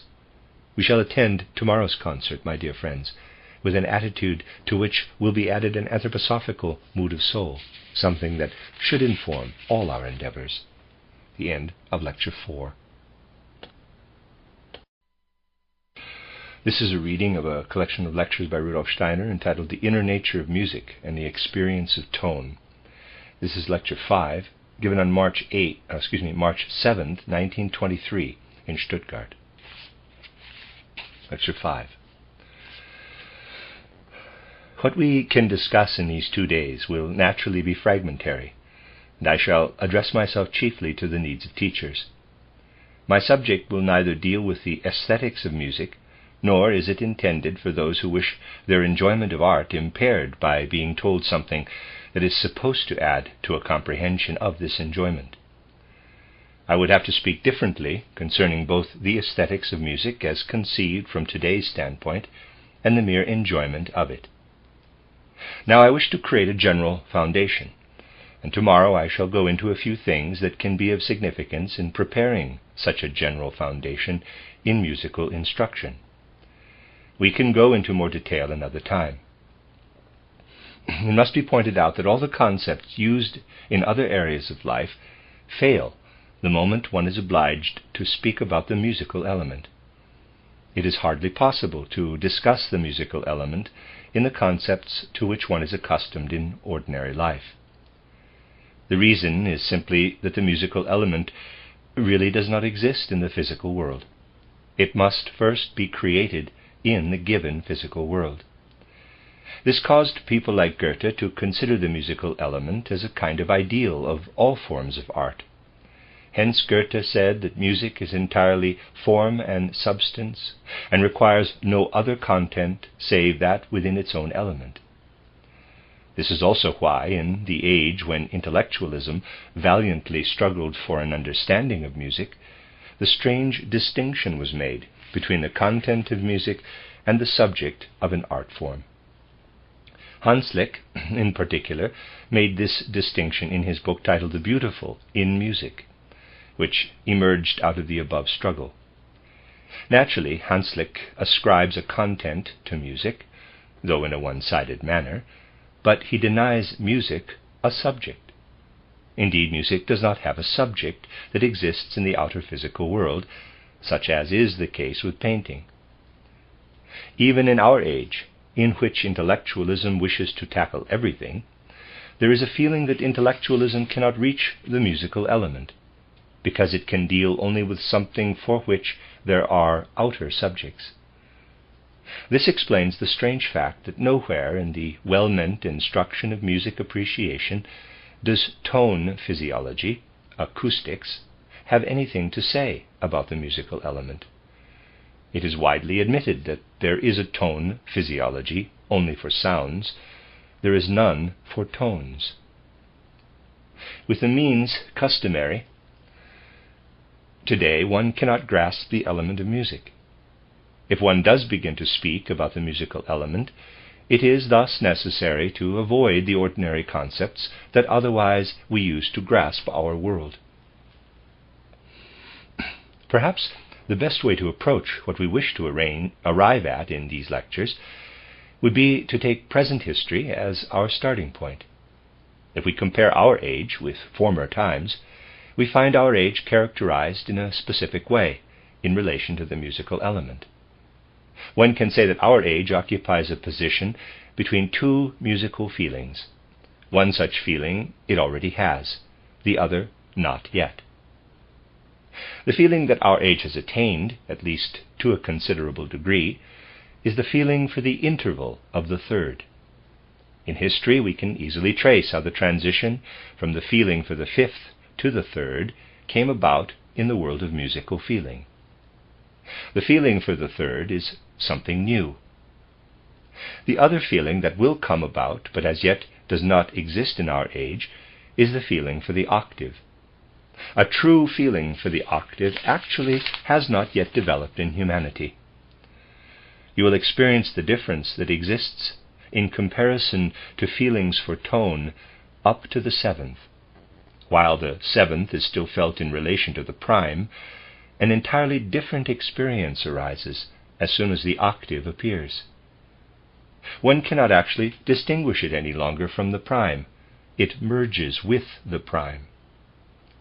In any case, the difference that exists for a fifth or a third is absent for an octave. Of course, we do have a feeling for the octave, but this is not yet the feeling that will be developed in time. In the future, the feeling for the octave will be something completely different, and will one day be able to deepen the musical experience tremendously. Every time the octave appears in a musical composition, man will have a feeling that I can only describe with the words, quote, "I have found my I anew," capital. I am uplifted in my humanity by the feeling for the octave. The particular words I use here are not important. What is important is the feeling that is evoked. These things can be understood with feeling, only if one becomes clear that the musical experience at first does not have the relationship to the ear that is normally assumed. The musical experience involves the whole human being, and the ear's function in musical experience is completely different from what is normally assumed.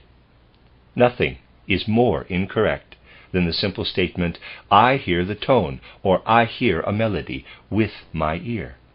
That is completely wrong. A tone, a melody, or a harmony actually is experienced with the whole human being. This experience reaches our consciousness through the ear in quite a strange way. As you know, the tones we ordinarily take into consideration have as their medium the air. Even if an instrument other than a wind instrument is used, the element in which tone lives is still the air. What we experience in tone, however, no longer has anything to do with the air. The ear is the organ that first separates the air element from tone before our experience of tone. In experiencing tone as such, we thus actually feel a resonance, a reflection. The ear really hurls the airborne tone back into the inner being of man in such a way that it separates out the air element. Then, in that we hear it, the tone lives in the ether element. It is the ear's task, if I may express it in this way, actually to overcome the tones resounding in the air and to hurl the pure etheric experience of tone back into our inner being. The ear is a reflecting apparatus for the sensation of tone. Now, we must understand the entire tone experience in man more deeply.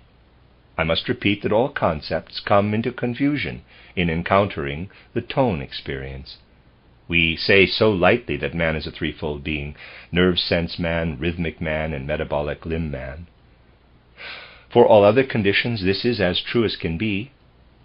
For the tone experience, however, for the musical experience, it is not quite correct. Musical experience does not actually exist in the same sense as sense experience does for the other senses. The sense experience, in relation to musical experience, is essentially much more introspective than other experiences, because for musical experience, the ear is only a reflecting organ. The ear does not actually bring man into connection with the outer world in the same way as does the eye, EYE, for example. The eye brings man into connection with all the visible forms of the outer world, even artistic forms. The eye is important to a painter, not merely to someone who looks at nature.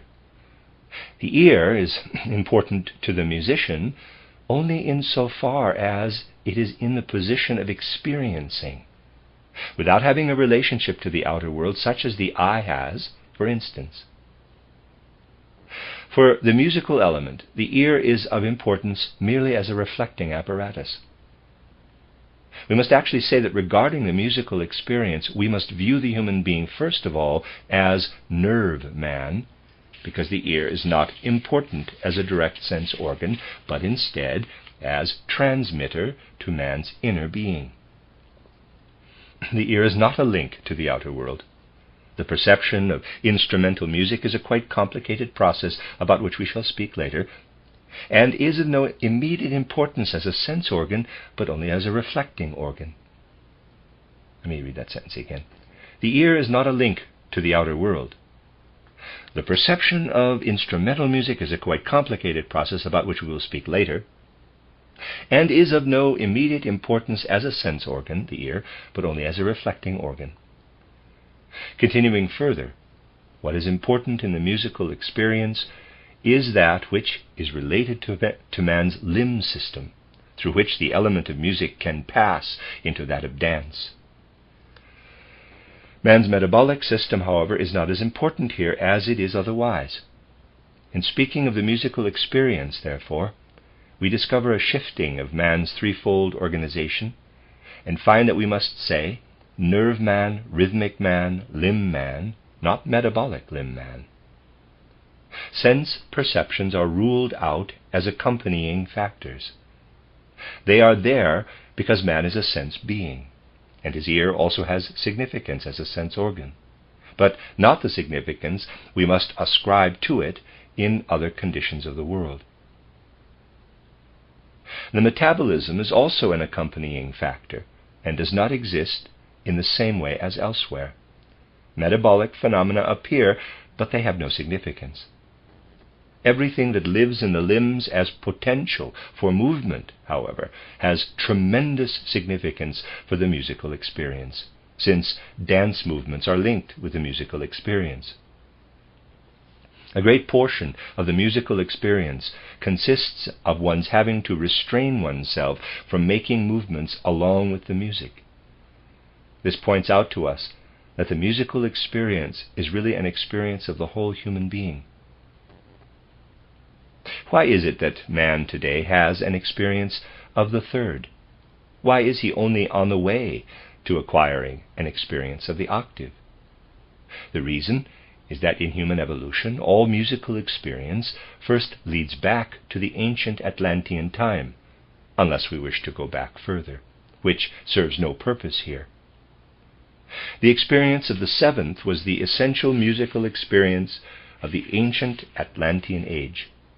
If you could go back into the Atlantean age, you would find that the music of that time, which had little similarity to today's music, was arranged according to continuing sevenths. Even the fifth was unknown. This musical experience, which was based on an experience of the seventh through the full range of octaves, always consisted of man feeling completely transported. He felt free of his earthbound existence, and transported into another world in this experience of the seventh. At that time he could just as well have said, "I experience music," as "I feel myself in the spiritual world." This was the predominant experience of the seventh.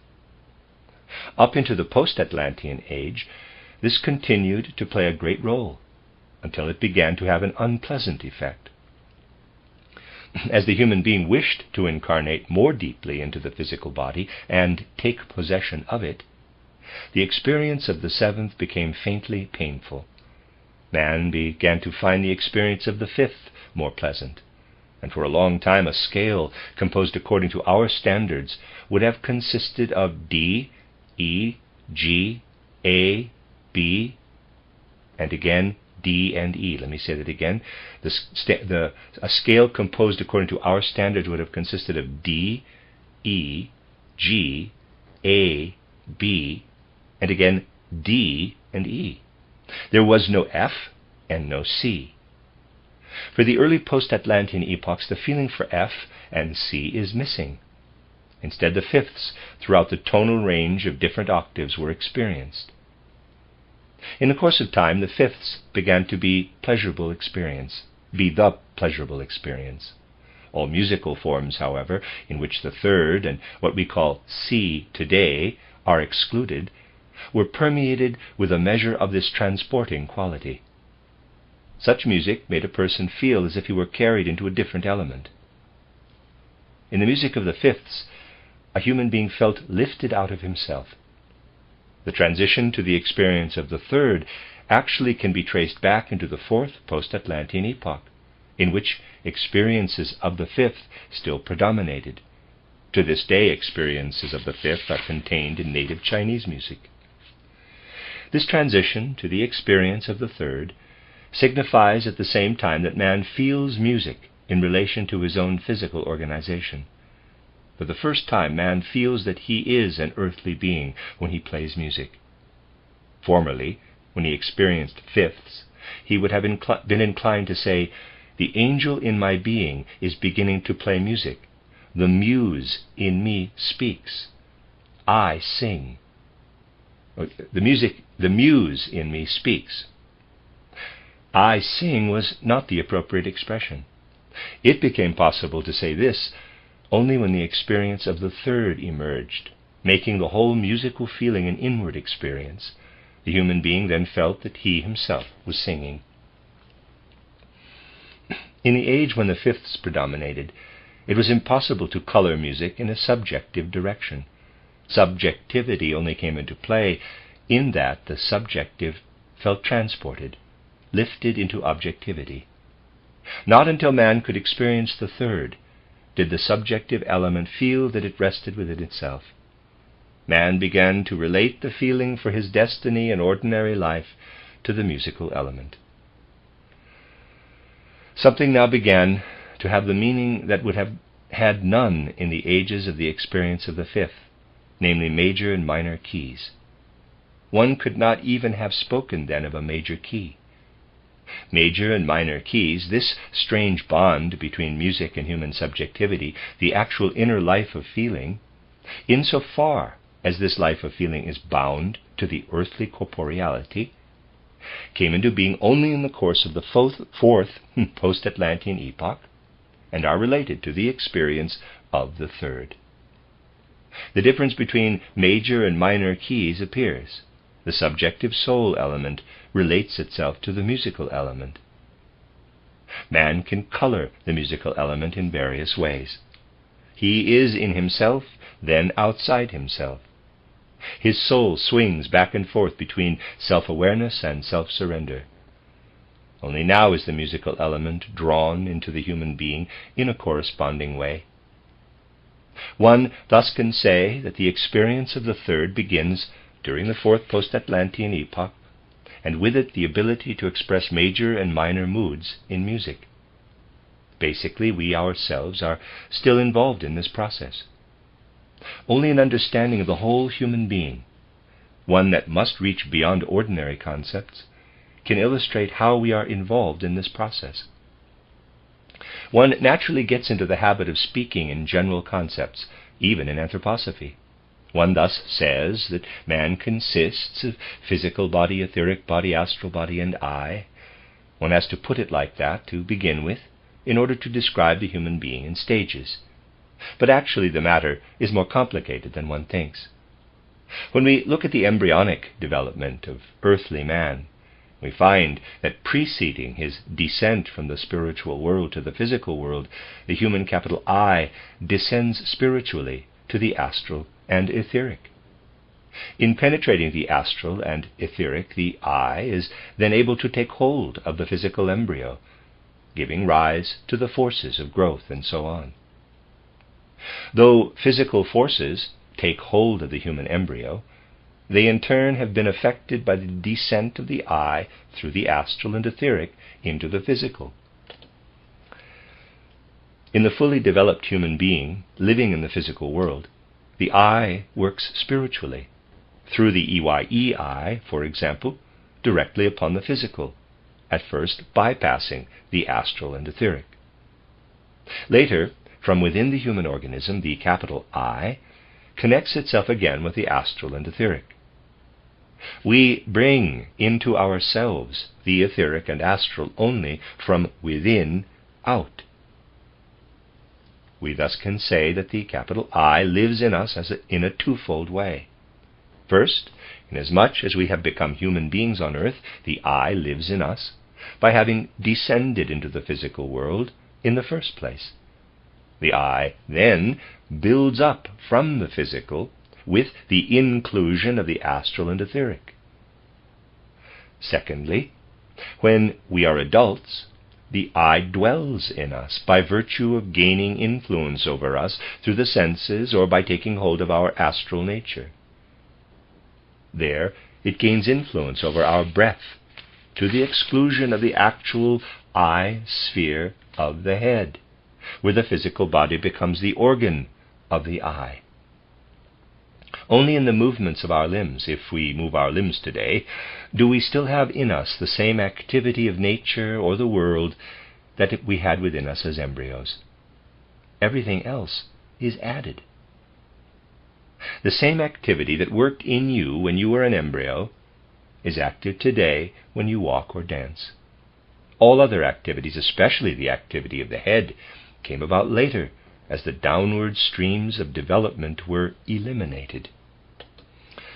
Now, the musical experience actually penetrates the whole human being. The cause for this is the spiritual element that descended the farthest and took hold of the as yet formless earthly being in, I would like to say, an other than human manner. It then laid the foundation for embryonic development, and today expresses itself in our movements and gestures. This element that dwells thus in man is at the same time the basis of the lower tones of an octave, namely C, C sharp, D, and D sharp. Now, disorder comes in, as you can see on the piano, because the matter reaches the etheric. Everything in man's limb system, in other words, his most physical component, is engaged with the lowest tones of each and every octave. Beginning with E, the vibrating of the etheric body plays an essential role. This continues to F, F sharp, and G. Beyond this point, the vibrations of the astral body enter in. Now we reach a climactic stage. Beginning with C and C sharp, when we reach the seventh, we come to a region where we actually must stand still. The experience comes to a halt, and we need a completely new element.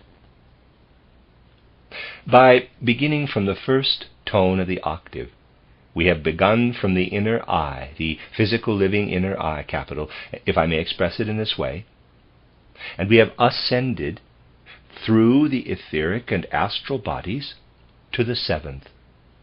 We must now pass over to the directly experienced I. In that, we arrive at the next higher octave. We must say, as it were, man actually lives in us in all 7 tones, but we do not know it. He pushes against us in C and C sharp. Pushing upward from there in F and F sharp, he shakes up our etheric and astral bodies. The etheric body vibrates and pushes up to the astral body, the origin of the vibration being below in the etheric body. And we arrive at the astral experience in the tones up to the 7th. We do not know it fully, however. We know it only through feeling. Finally, the feeling for the octave brings us to find our own self on a higher level. The 3rd guides us to our inner being. The octave leads us to feel our own self once more. You must take all these concepts that I use only as substitutes, and in each case resort to feelings. Then you will be able to see how the musical experience really strives to lead man back to what he lost in primeval times. In primeval times, when the experience of the 7th existed, and therefore in fact the experience of the entire scale, man felt that he was a unified being standing on earth. At that time, when he heard the 7th, he also experienced himself outside his body. He therefore felt himself in the world. Music was for him the possibility of feeling himself in the world. The human being could receive religious instruction by being taught the music of that time. He could really understand that through music man is not only an earthly being, but also a transported being. In the course of time, this experience increasingly intensified. The experience of the 5th arose, and during this time man still felt united with what lived in his breath. He said to himself, though he did not say it, he felt it, in order to express it, we must word it like that. I breathe in, I breathe out. During a nightmare, I am especially aware of the experience of breath due to the change in my breathing. The musical element, however, does not live in me at all. It lives in inhalation and exhalation. Man felt always as if he were leaving and returning to himself in the musical experience. The fifth comprised both inhalation and exhalation. The seventh comprised only exhalation. The third enabled man to experience the continuation of the breathing process within. Based on all this, you find a specific explanation for the advancement from the pure singing with accompaniment that existed in ancient times of human evolution to independent singing. Originally, singing was always produced along with some outer tone, an outer tone structure. Emancipated singing actually came about later. Emancipated instrumental music is connected with that. One can now say that in the musical experience, man experienced himself as being at one with the world. He experienced himself neither within nor outside himself. He would have been incapable of hearing an instrument alone. In the very earliest time, he could not have heard one isolated tone. It would have appeared to him like a lone ghost wandering around. He could only experience a tone composed of outer objective elements and inner subjective ones. Hence, the musical experience was divided into these two, the objective and the subjective. This whole experience naturally penetrates today into everything musical. On the one hand, music occupies a special position in the world because as yet man cannot find the link to the world in the musical experience. This link to the world will be discovered one day when the experience of the octave comes into being in the manner previously outlined.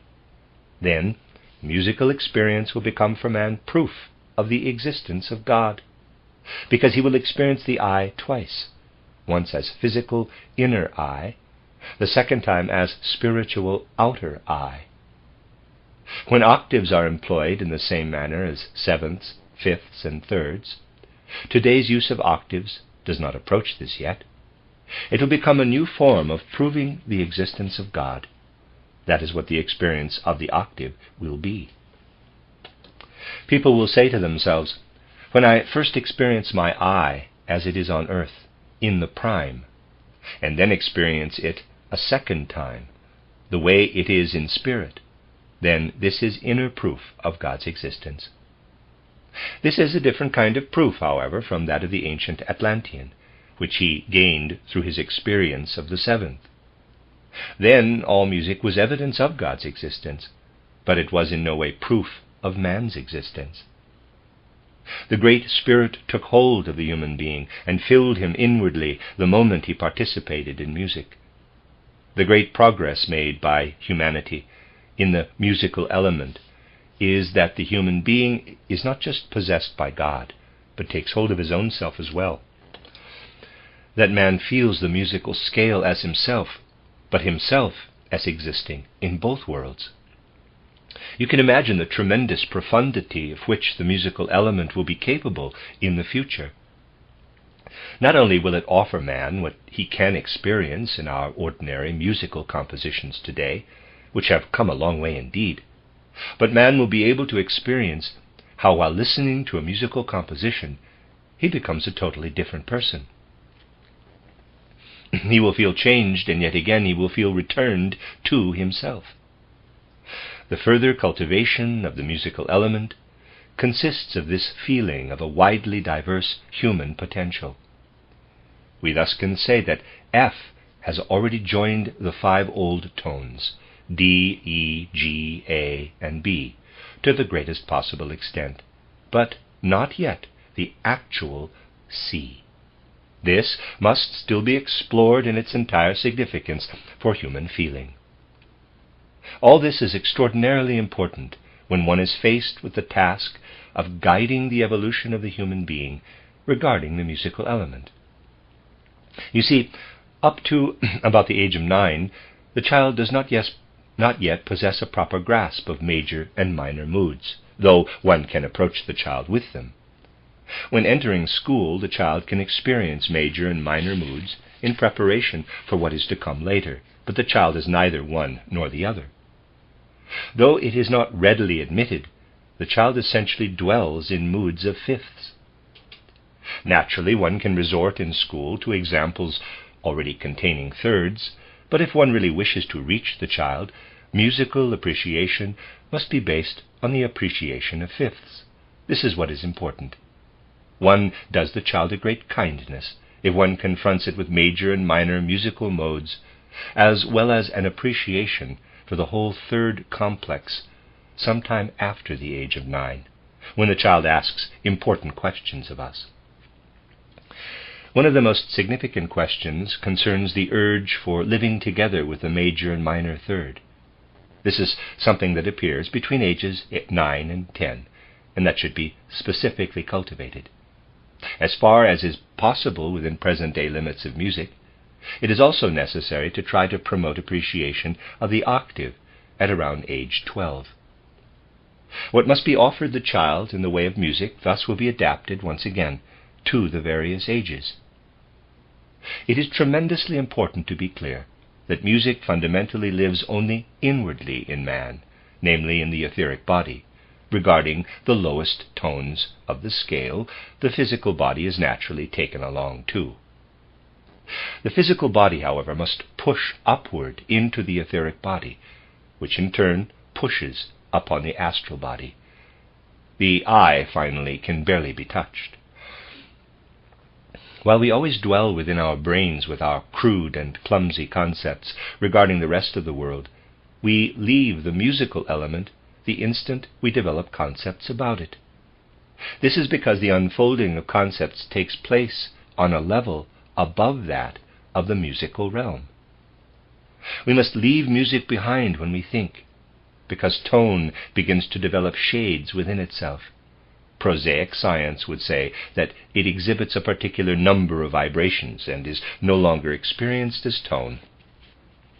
When tone begins to develop shades within itself, the concept arises that becomes objectified in sound. In the sound of speech, the concept really cancels out the tone, insofar as tone is sound, though not insofar as tone harmonizes with the sound, of course. Then the actual musical experience reaches down only to the etheric body, and there it struggles. Certainly the physical pushes upward into the lower tones. If, however, we were to go all the way down into the physical, the metabolism would be included in the musical experience, which would then cease to be a pure musical experience. In fact, this is attained in the contratones, so as to make the musical experience somewhat more piquant, as it were. Music is driven slightly out of its own element in the contratones. The actual musical experience that takes its course completely within, neither in the eye nor in the physical body, but in etheric and astral man, the inwardly complete musical experience reaches only as far as the etheric body. That is, down to the tones of the great octave. 2 footnotes in relation to this. The contratones are the tones below contra C, and the great octave refers to the tones between the 3rd C and the 2nd C below middle C, if I'm saying that right. C cubed and C squared below middle C, sorry. End of footnote. And piquant, I'm hoping I'm pronouncing that right. Piquant, piquant. Piquant, maybe. Sorry. Okay. The contratones below only serve the purpose of allowing the outer world to beat, as it were, upon the musical element. The contratones appear when man strikes outward with the musical element and the outer world rejects it. This is where the musical element leaves the soul element and enters that of matter.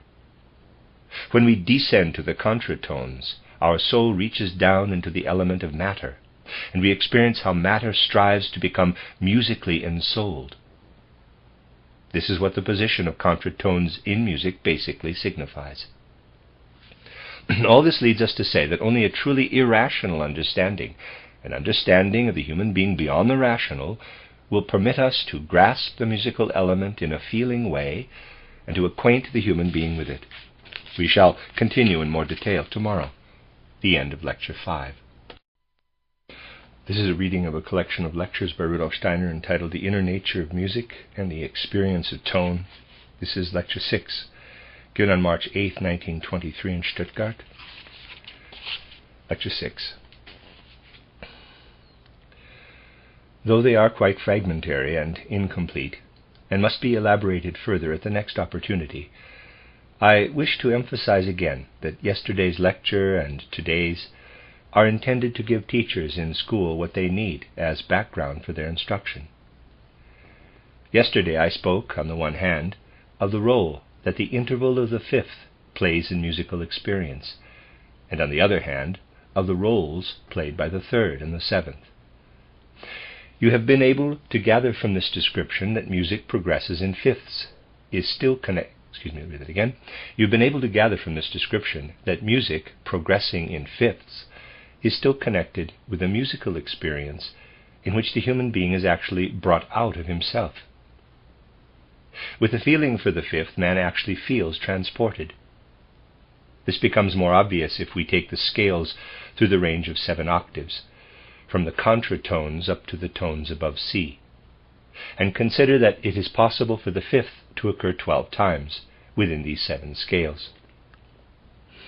In the sequence of the 7 musical scales, we discover hidden, as it were, an additional 12-part scale with the interval of the fifth. What does this really mean in relation to the whole musical experience? It means that within the experience of the fifth, man with his I, capital, is in motion outside his physical organization. He paces the 7 scales in 12 steps, as it were. He is therefore in motion outside his physical organization through the experience of the fifth. Returning to the experience of the third, in both the major and minor third, we arrive at an inner motion of the human being. The I is, so to speak, within the confines of the human organism. Man experiences the interval of the third inwardly.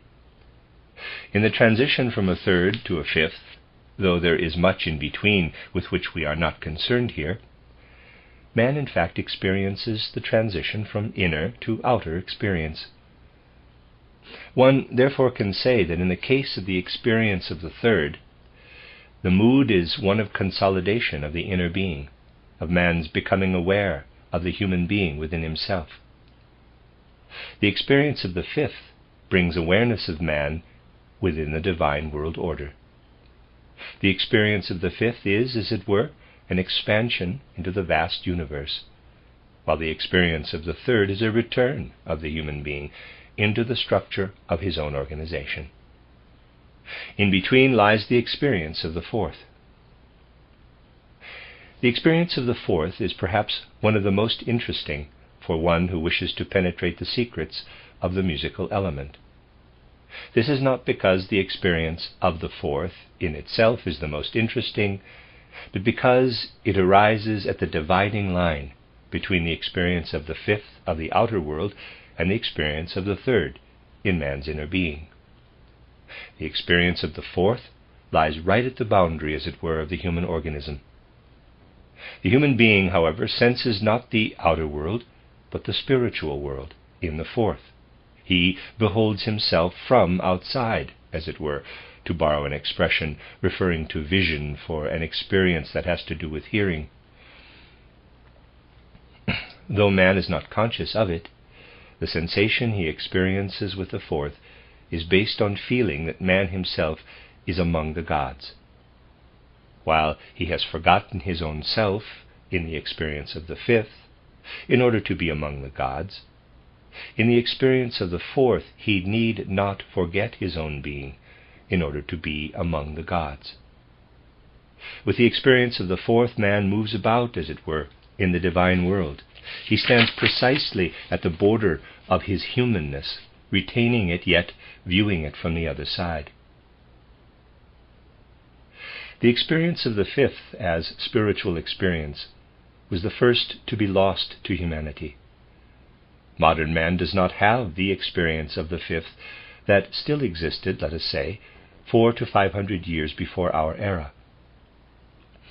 At that time, the human being truly felt in the experience of the fifth, quote, "I stand within the spiritual world," close quote. He required no instrument in order to produce outwardly the interval of a fifth. Because he still possessed imaginative consciousness, he felt that the fifth, which he himself had produced, took its course in the divine realm. Man still had imaginations in the musical element. There was still an objectivity, a musical objectivity, in the experience of the fifth. Man lost this earlier than the objective experience of the fourth. The experience of the fourth, much later on, was such that during this experience man believed that he lived and wove in something etheric. With the experience of the fourth, he felt, if I may say so, the holy wind that had placed him into the physical world. Based on what they said, it is possible that Ambrose and Augustine still felt this. Then this experience of the fourth was also lost. One required an outer instrument in order to be objectively certain of the fourth. We thus have pointed out at the same time what the musical experience was like in very ancient ages of human evolution. Man did not yet know the third. He descended only to the fourth. He did not distinguish between "I sing" and "there is singing." These two were one for him. He was outside himself when he sang, and at the same time he had an outer instrument. He had an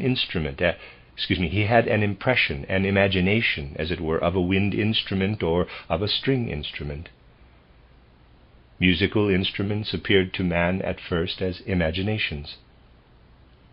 Musical instruments were not invented through experimentation. With the exception of the piano, they have been derived from the spiritual world. With this, we have described the origin of song as well. It is hard today to give an idea of what song itself was like in the age when the experience of the fifth was still pure. Song was indeed something akin to an expression of the word. One sang, but this was at the same time a speaking of the spiritual world. One was conscious that if one spoke of cherries and grapes, one used earthly words. If one spoke of the gods, one had to sing. Then came the time when man no longer had imaginations. He still retained the remnants of imaginations, however, though one does not recognize them as such today. They are the words of language. The spiritual element incarnated into the tones of song, which in turn incarnated into the elements of words. This was a step into the physical world. The inner emancipation of the song element into arias and the like took place after that. This was a later development. If we return to the primeval song of humanity, we find that it was a speaking of the gods and of the proceedings of the gods. As I mentioned earlier, the fact of the 12 fifths in the 7 scales is evidence that the possibility of motion outside the human realm existed in music in the interval of the fifth. Only with the fourth does man really approach himself with the musical element. Yesterday someone said quite rightly that man senses an emptiness in the interval of the fifth. Naturally, he must experience something empty in the fifth, since he no longer has imaginations. And the fifth corresponds to an imagination, while the third corresponds to a perception within man's being. Today, therefore, man feels an emptiness in the fifth and must fill it with the substantiality of the instrument. This is the transition of the musical element from the more spiritual age to the later materialistic age. For earlier ages, the relationship of musical man to his instrument must be pictured as the greatest possible unity. A Greek actor even felt the need of amplifying his voice with an instrument. The process of drawing the musical experience inward came later.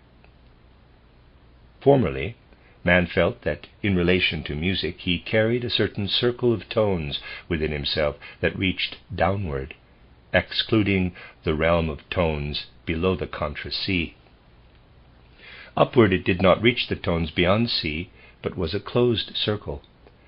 Man then had the consciousness, I have been given a narrow circle of the musical element. Out there, in the cosmos, the musical element continues in both directions. I need the instruments in order to reach this cosmic musical element. Now, we must take the other aspect of music into consideration if we wish to become acquainted with this whole matter. The center of music today is harmony. I am referring to the sum total of music, not song or instrumental music.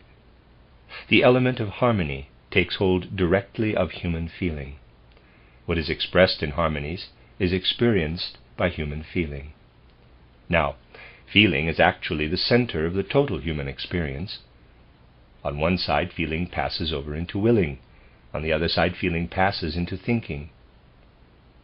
In looking at the human being, we can say that we have feeling in the middle. On the one hand, we have the feeling that passes into thinking. On the other hand, we have the feeling that passes into willing. Harmony directly addresses itself to feeling and is experienced in it. The whole emotional nature of man, however, is actually twofold. We have a feeling that is more inclined to thinking, when we feel our thoughts, for instance, and we have a feeling more inclined to willing. When we engage in an action, we feel whether it pleases or displeases us. In the same way, we feel pleasure or displeasure with an idea. Feeling is actually divided into these two realms. The peculiar thing about the musical element is that neither must it penetrate completely into thinking, because it would cease to be something musical the moment it was taken hold of by the brain's conceptual faculty, nor should it sink down completely into the sphere of willing. We cannot imagine, for example, that the musical element itself could become a direct will impulse without being an abstract sign. When you hear the ringing of the dinner bell, you will go because it announces that it is time to go to dinner. But you will not take the bell's musical element as the impulse for the will. This illustrates that music should not reach into the realm of willing any more than into that of thinking. In both directions it must be contained. The musical experiences must take place within the realm situated between thinking and willing. It must unfold in that part of the human being that does not belong at all to ordinary day consciousness, but that has something to do with that which comes down from spiritual worlds, incarnates, and then passes again through death. It is present in the subconscious, however. For this reason, music has no direct equivalent in outer nature. In adapting himself to the earth, man finds his way into what can be grasped conceptually and what he wills to do. Music, however, does not extend this far into thinking and willing. Yet the element of harmony has a tendency to stream, as it were, toward thinking. It must not penetrate thinking, but it streams toward it. This streaming into the region of our spirit, where we otherwise think, is brought about by the harmony out of the melody. The element of melody guides the musical element from the realm of feeling up to that of thinking. You do not find what is contained in thinking in the thematic melody, but the theme does contain the element that reaches up into the same realm where mental images are otherwise formed. Melody contains something akin to mental images, but it is not a mental image. It clearly takes its course in the life of feeling. It tends upward, however, so that the feeling is experienced in the human head. The significance of the element of melody in human nature is that it makes the head of the human being accessible to feelings. Otherwise, the head is only open to the concept. Through melody, the head becomes open to feeling, to actual feeling. It is as if you brought the heart into the head through melody. In the melody you become free, as you normally are in thinking. Feeling becomes serene and purified. All outer aspects are eliminated from it, but at the same time it remains feeling through and through. Just as harmony can tend upward toward thinking, so it can tend downward toward willing. It must not penetrate the realm of willing, however. It must restrain itself, as it were, and this is accomplished through the rhythm. Melody thus carries harmony upward. Rhythm carries harmony in the direction of willing. This is restricted willing, a measured will that runs its course in time. It does not proceed outward, but remains bound to man himself. It is genuine feeling that extends into the realm of willing. Now it becomes understandable that when a child first enters school, it comprehends melodies more readily than harmonies. Of course, one must not take this pedantically. Pedantry must never play a role in the artistic. It goes without saying that one can introduce the child to all sorts of things. Just as the child should comprehend only fifths during the first years of school, at most also fourths, but not thirds, it begins to grasp thirds inwardly only from age 9 onward. One can also say that the child easily understands the element of melody, but it begins to understand the element of harmony only when it reaches the age of 9 or 10.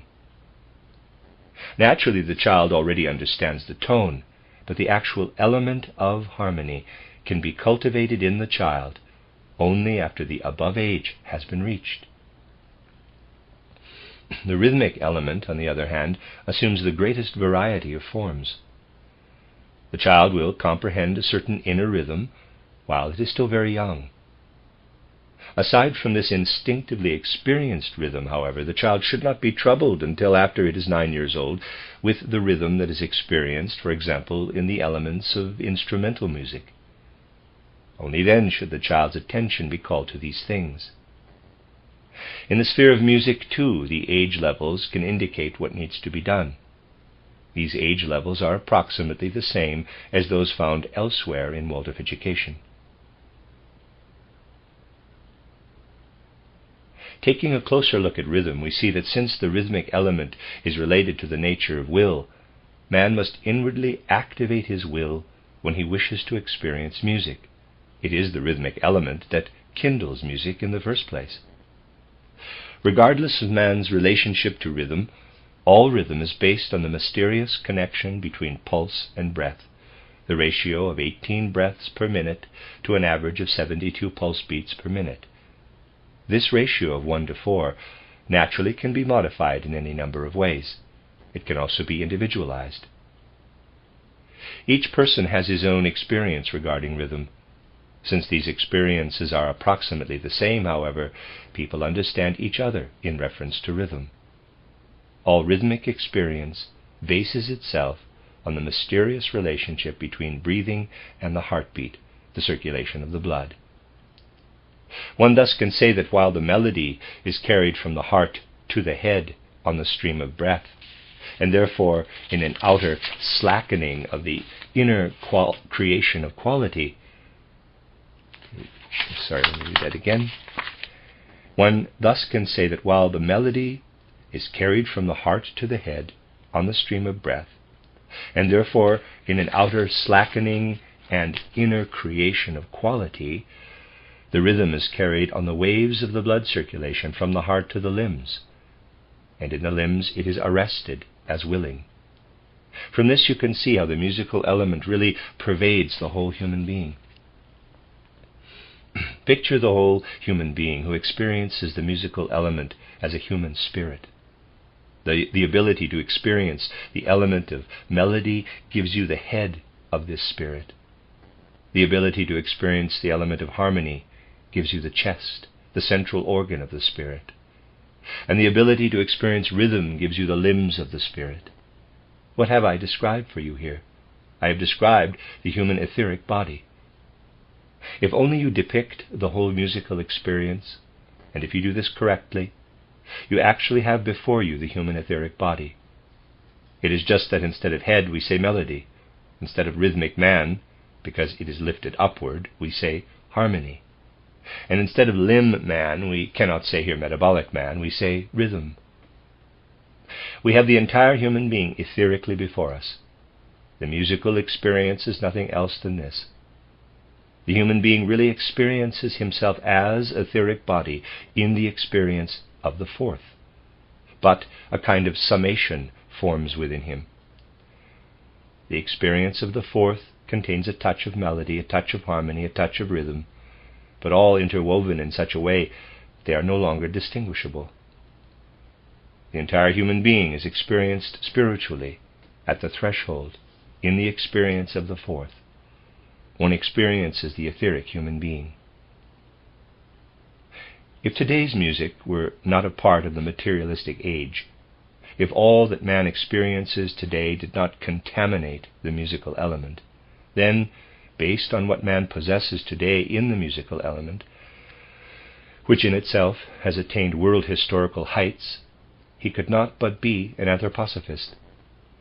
If you wish to experience the musical element consciously, you cannot but experience it anthroposophically. If you take these things as they are, you can ponder, for example, over the following point. Everywhere in ancient traditions concerning spiritual life, mention is made of man's sevenfold nature. The Theosophical movement also adopted this view of the sevenfold nature of the human being. When I wrote my title Theosophy, I had to speak of a ninefold nature, further dividing the three individual members. I arrived at the sevenfold from a ninefold organization. There's a diagram here, and I'll start at the lower left. He's got 1, 2, 3 vertically. 1 is physical body, 2 etheric body, 3 is astral body. Then off to the left, sort of in between, is 4, 5, 6. 4 is sentient soul, 5 is intellectual soul, 6 is consciousness soul. Then to the left above the 1, 2, 3 is 7, 8, 9. 7 is spirit self, 8 is life spirit, 9 is spirit man. Since 3 and 4 overlap, as do 6 and 7, I too arrived at the sevenfold human being in Theosophy. This book, however, never could have been written in the age dominated by the experience of the fifth. The reason is that in that age, all spiritual experience resulted from the awareness that the number of planets was contained in the 7 scales, and the number of signs in the zodiac was contained in the 12 fifths within the 7 scales. The great mystery of man was revealed in the circle of fifths, and in that period you could not write about Theosophy in any way but by arriving at the sevenfold human being. My Theosophy was written in an age during which predominantly the third is experienced by human beings, in other words, in the age of introversion. One must seek the spiritual in a similar way, descending from the interval of the fifth, by division, to the interval of the third. I therefore also had to divide the individual members of man. You can say that those other books that speak of the sevenfold human being stem from the tradition of the age of fifths, from the tradition of the circle of fifths. My Theosophy is from the age in which the third plays the dominant musical role, and in which, because of this, the complication arises that the more inward element tends toward the minor side, the more outward element toward the major side. This causes the indistinct overlapping between the sentient body and sentient soul. The sentient soul relates to the minor third, the sentient body to the major third. The facts of human evolution are expressed in musical development more clearly than anywhere else.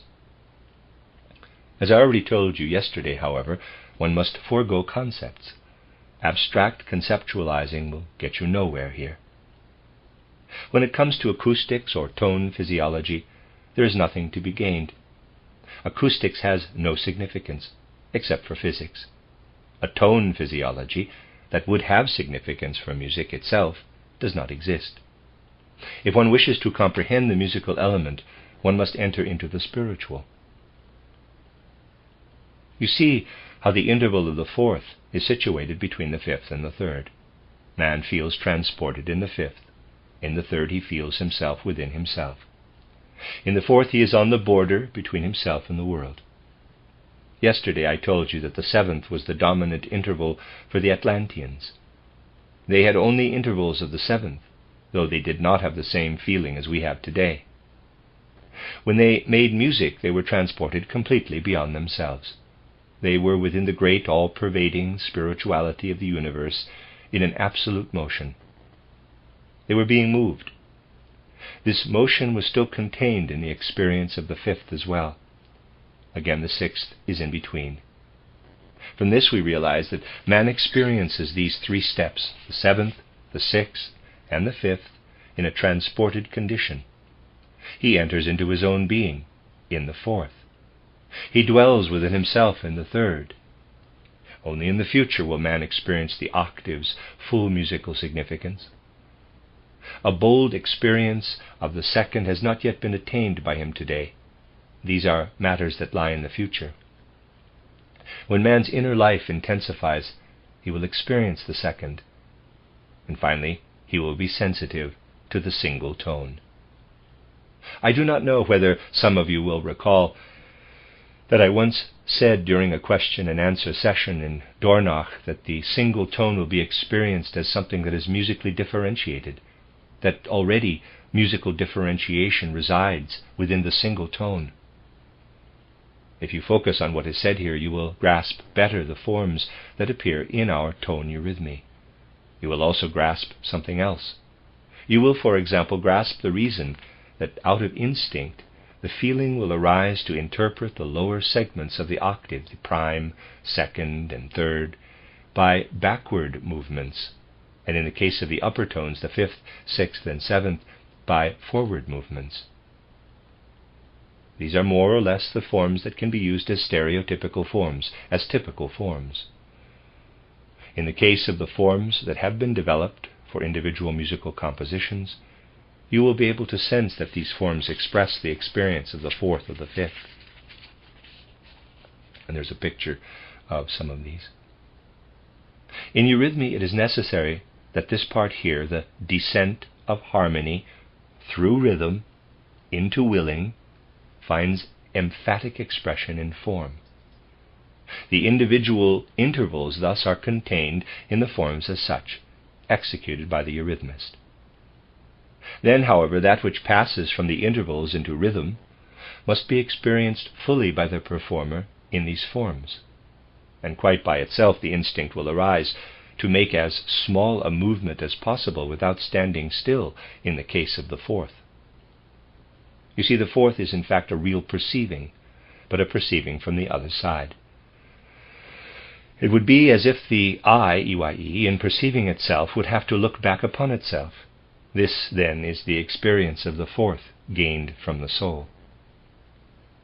The interval of the fifth is a real experience of imagination. He who can experience fifths correctly is actually in a position to know, on the subjective level, what imagination is like. One who experiences sixths knows what inspiration is. Finally, one who fully experiences sevenths, if he survives this experience, knows what intuition is. What I mean is that in the experience of the seventh, the form of the soul's composition is the same as clairvoyantly with intuition. The form of the soul's composition during the experience of the sixth is that of inspiration with clairvoyance.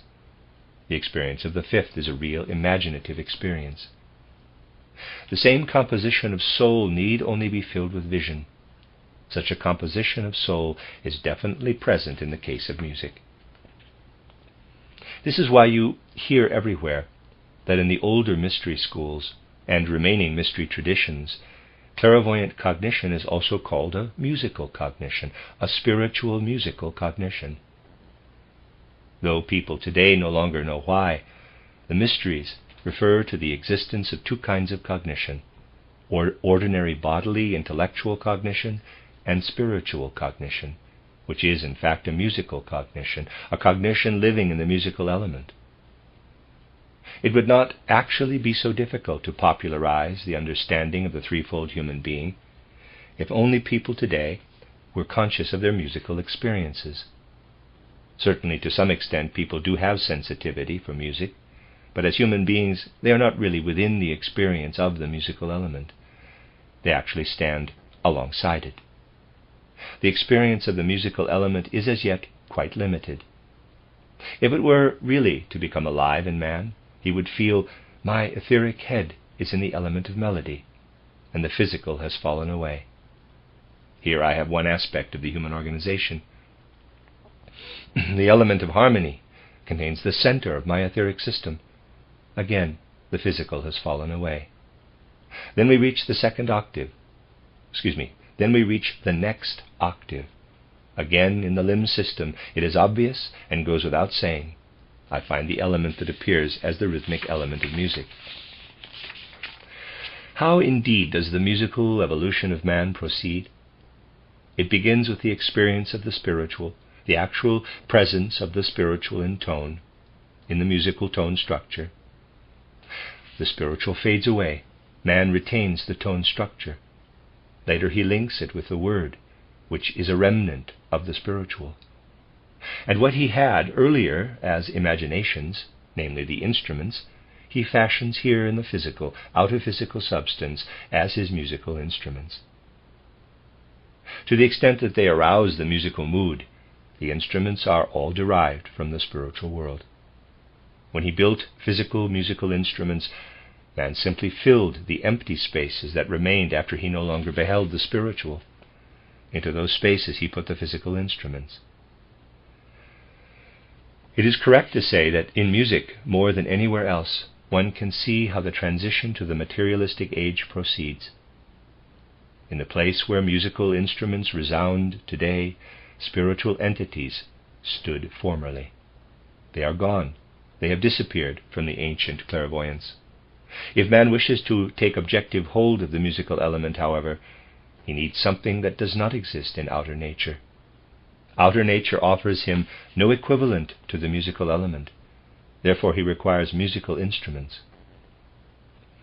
The musical instruments basically are a clear reflection of the fact that music is experienced by the whole human being. The wind instruments prove that the head of man experiences music. The string instruments are living proof that music is experienced in the chest, primarily expressed in the arms. All percussion instruments, or those in between string and percussion instruments, are evidence of how the musical element is expressed in the third part of man's nature, the limb system. Also, however, everything connected with the wind instruments has a more intimate relation to the element of melody than that which is connected with the string instruments, which have a relation to the element of harmony. That which is connected with percussion possesses more inner rhythm and relates to the rhythmic element. An orchestra is an image of man. It must not include a piano, however. Why is that? The musical instruments are derived from the spiritual world. The piano, however, in which the tones are abstractly lined up next to each other, is created only in the physical world by man. All instruments, like the flute or violin, originate musically from the higher world. A piano is like the Philistine, who no longer contains within him the higher human being. The piano is the Philistine instrument. It is fortunate that there is such an instrument, or else the Philistine would have no music at all. The piano arises out of a materialistic experience of music. It is therefore the instrument that can be used most conveniently to evoke the musical element within the material realm. Pure matter was put to use so that the piano could become an expression of the musical element. Naturally, the piano is a beneficial instrument, otherwise we would have to rely from the beginning on the spiritual in musical instruction in our materialistic age, but it is the one instrument that actually, in a musical sense, must be overcome. Man must get away from the impressions of the piano if he wishes to experience the actual musical element. It is therefore always a great experience when a composition by an artist who basically lives completely in the element of music, such as Bruckner, is played on the piano. In Bruckner's compositions, the piano seems to disappear from the room. One forgets the piano and thinks that one is hearing other instruments. This is indeed so in Bruckner's case. It proves that something of the essentially spiritual, which lies at the basis of all music, still lived in Bruckner, though in a very instinctive way. These are the things that I wish to tell you today, though in a fragmentary, informal way. I believe we will soon have an opportunity to continue with these matters. Then I shall go into more detail concerning this or that aspect. The end of Lecture 6. This is a reading of a collection of lectures by Rudolf Steiner entitled The Inner Nature of Music and the Experience of Tone. 7 lectures, and this is the last lecture in this series. Lecture 7 given on March 16, 1923 in Dornach. Lecture 7. Recently I have called attention repeatedly to the fact that just as one can give a biographical description of man's waking life, so one could offer one of the time spent during sleep. Everything the human being experiences during his waking hours is experienced through his physical and etheric bodies. By virtue of the appropriately developed sense organs in the physical and etheric bodies, he is conscious of this world, which as his environment is related to the physical and etheric bodies. It is at one with them, so to speak.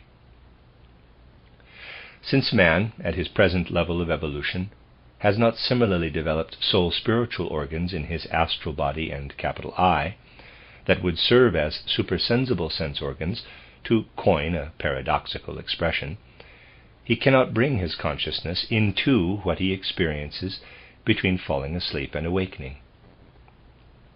Only spiritual vision, therefore, could survey that which would be contained in the biography of this I and astral body, which runs parallel to the biography that we come to with the help of the physical and the etheric bodies.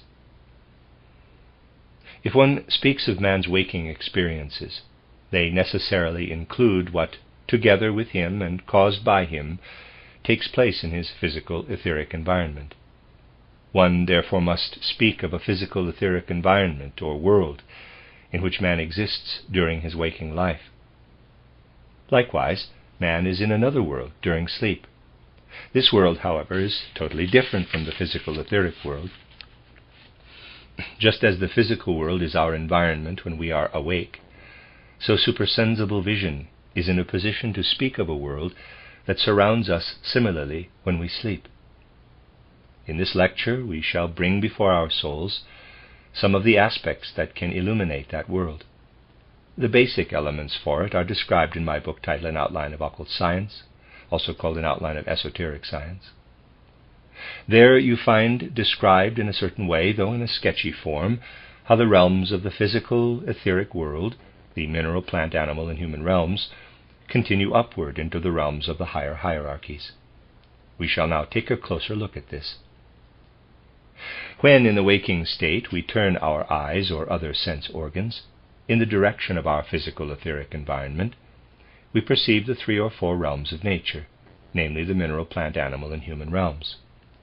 Ascending to those regions that are accessible only to supersensible consciousness, we find a continuation, as it were, of these realms, the realms of the angeloi, archangeloi, archai, exousiai, dynamis, curiotities, and so forth. We therefore have 2 worlds interpenetrating one another, the physical etheric world and the supersensible world. We already know that during sleep we are indeed in this supersensible world and have experiences there, despite the fact that due to the absence of soul spiritual organs, these experiences do not reach ordinary consciousness. To arrive at a more specific comprehension of what the human being experiences in this supersensible world, one must describe this world in the same way as one describes the physical etheric world by means of natural science and history. Regarding the supersensible science that concerns the actual course of events in the world in which we exist as sleeping human beings, we naturally must select particular details to begin with. Today I shall select one event of profound significance for the whole evolution of humanity in the last few thousand years. We have already discussed this event repeatedly from the viewpoint of the physical etheric world and its history. Today we shall discuss it from another viewpoint, that of the supersensible world. The event to which I refer is one that falls in the 4th century A.D. I have described how the whole composition of human souls in the West becomes different in that century. Without spiritual scientific insight into this matter, one actually no longer understands how human beings sensed and felt before the 4th century A.D. We have frequently described, however, this composition of soul, this feeling. We have described in different words what human beings experienced in the course of that age. Now we shall take a brief glance at what the beings who belong to the supersensible realm experienced during that same time. We shall turn to the other side of life, as it were, and take the viewpoint of the supersensible realm. It is a prejudice of contemporary so-called enlightened human beings to believe that their thoughts are confined only to their heads. We would discover nothing of the things around us through thoughts if these thoughts were only within the heads of man. He who believes that thoughts are only in the human head is as prejudiced as one, paradoxical as this might sound, who believes that the drink of water with which he quenches his thirst originated on his tongue instead of flowing into his mouth from the glass of water. It is as ridiculous to claim that thoughts originate in the human head as it is to claim that the drink of water originates in the mouth. Indeed, thoughts are spread out all through the world. Thoughts are forces that dwell in all things. Our organ of thinking is simply something that partakes of the cosmic reservoir of thought forces, absorbing thoughts of itself. We therefore cannot speak of thoughts as if they were the possession only of the human being. Instead, we must be aware that thoughts are world-dominating forces, spread out everywhere in the cosmos. These thoughts, however, do not freely float about, as it were, but are always born and worked upon by some beings. And most important, they are not always born by the same beings. When we make use of the supersensible world, we find through supersensible research that up into the 4th century A.D., the thoughts with which human beings made the world comprehensible to themselves were born outside in the cosmos. Parenthesis, I would also say they flowed out. Our earthly terms are ill-suited for these sublime occurrences and states of being, close parenthesis. That these thoughts were born or flowed from those hierarchical beings that we designate as the exousiae, or beings of form. If out of the science of the mysteries an ancient Greek wished to give an account of how he actually had acquired his thoughts, he would have had to do it in the following way. He would have said, quote, I turn my spiritual sight up toward those beings, who through the science of the mysteries have been revealed to me as the beings of form, the forces or beings of form. They are the bearers of cosmic intelligence. They are the bearers of cosmic thoughts. They let thoughts stream through all the world events, and they bestow these human thoughts upon the soul so that it can experience them consciously. Close quote.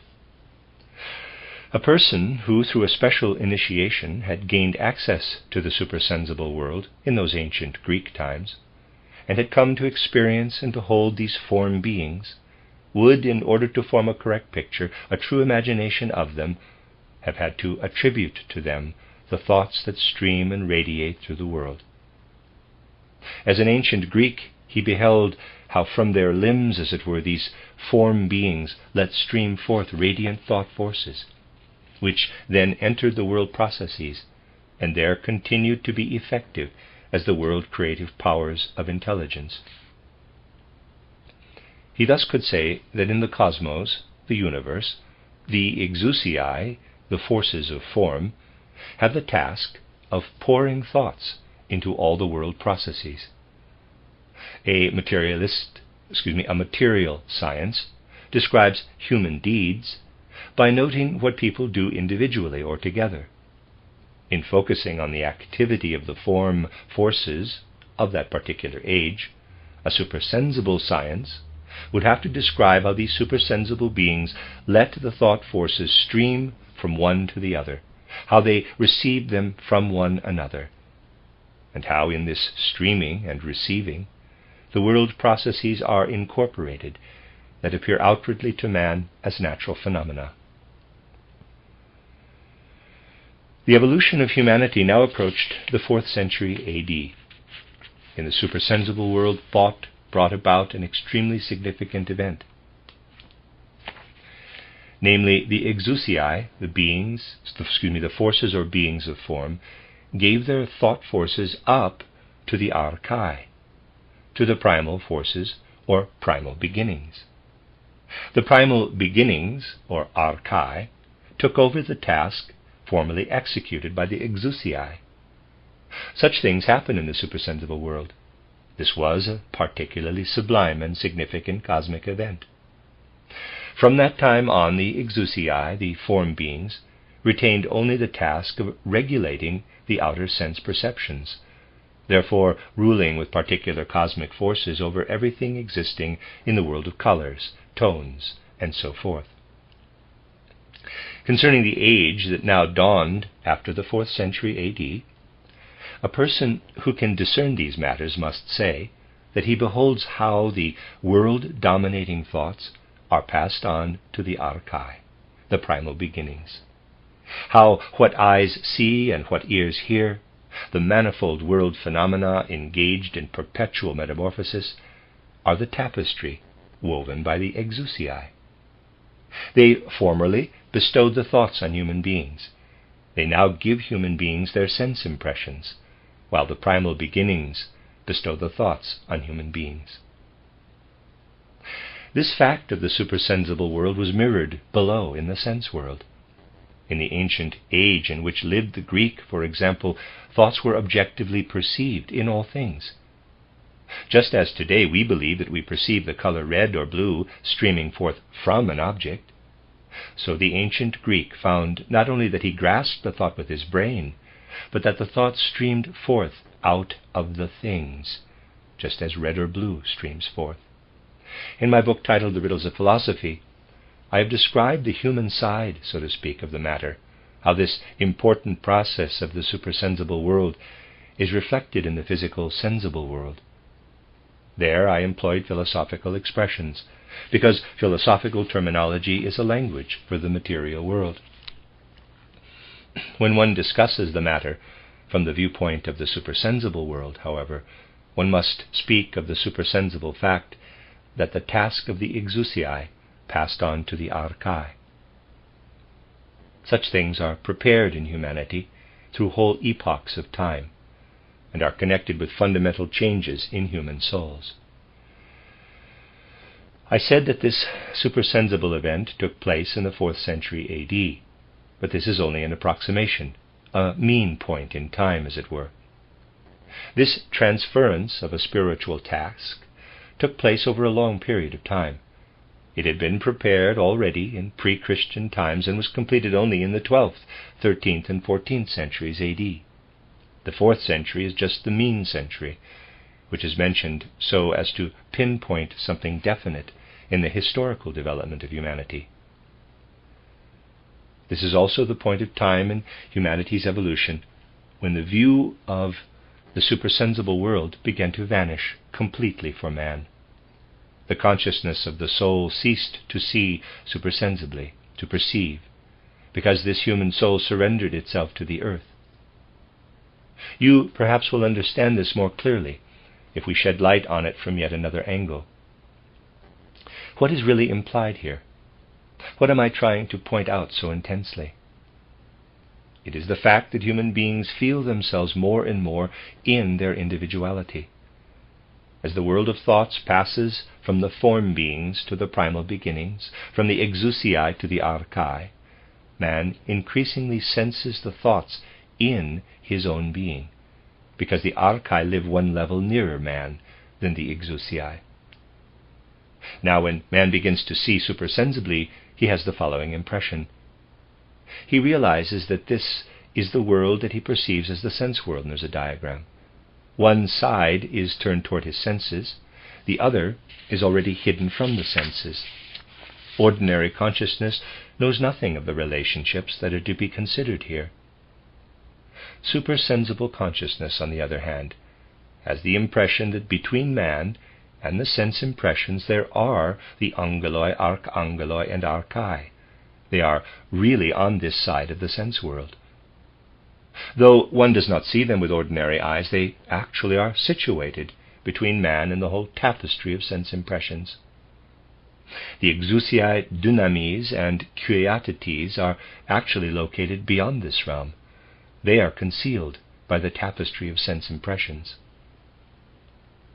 A human being having supersensible consciousness senses that the thoughts are coming closer to him since having been given over to the archai. He senses them as being located more in his world, whereas formerly they were located behind the appearance of things. They approached man, as it were, through the red or blue color or the tone of C sharp or G. Since this transference of thoughts, man feels a freer association with the world of thoughts. This also gives rise to the illusion that man himself produces the thoughts. In the course of time, the human being evolved to the point where he could enclose in himself, as it were, what formerly offered itself to him as objective outer world. This came about only gradually in human evolution.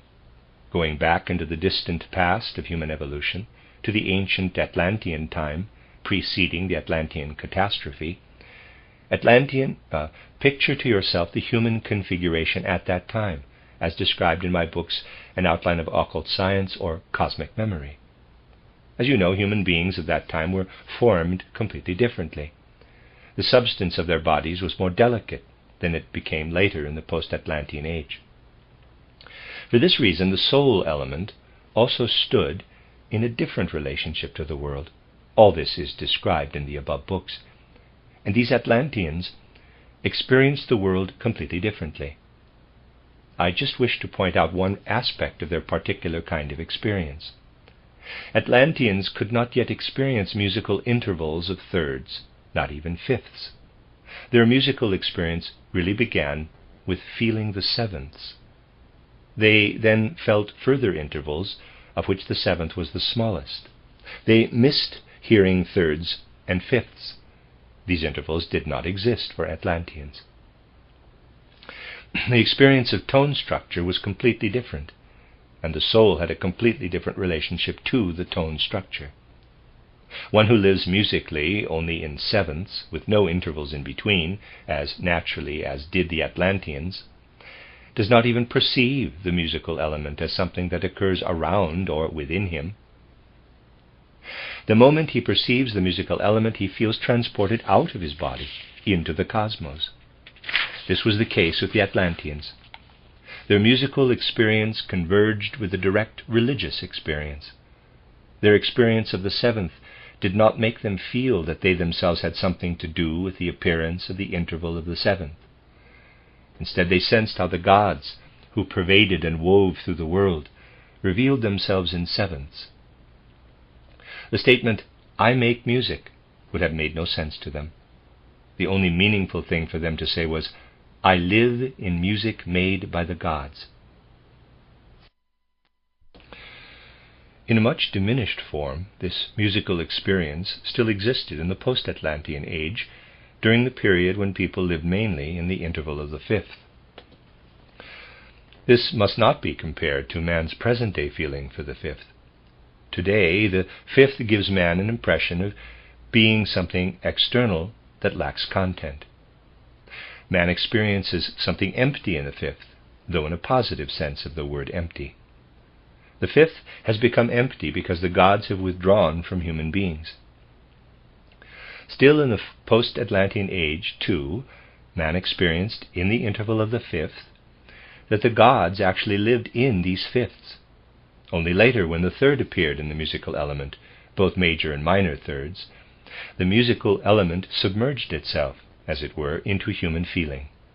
Hence man no longer felt transported from his body while experiencing music. Man was definitely transported in musical life during the true era of the fifth. In the era of thirds, however, which, as you know, dawned only relatively recently, man is within himself when he experiences music. He brings the musical element close to his corporeality. He interweaves it with his corporeality. Along with the experience of the third, therefore, the difference between major and minor keys arises. Man becomes aware of what can be experienced through the major key on the one hand and the minor key on the other. With the third and the appearance of major and minor keys, the musical experience now links itself with uplifting, joyous human moods and with depressed, sad moods, which the human being experiences as a bearer of his physical and etheric bodies. In a manner of speaking, man withdraws his experience of the world from the cosmos and unites it with himself. Formerly, his most important experience of the world was such. This was definitely still the case in the, in quotes, fifth era, if I may put it like this, but much more so in the seventh era, that it directly transported him, that he could say, the world of tones draws my eye and my astral body out of my physical and etheric bodies. I interweave my earthly existence with the divine spiritual world, and on the wings of the tone structure the gods move through the world. I participate in their moving when I perceive the tones. In this specific area you can see how cosmic experience draws near to man, as it were, how the cosmos penetrates man, how, when we go back to earlier ages, we must seek in the supersensible for the most important human experiences, and how the age is approaching when man, as an earthly sense phenomenon, must be taken along, as it were, when the most important world events are described. This occurs in the age before which the dominion over thoughts passed from the form beings to the primal beginnings.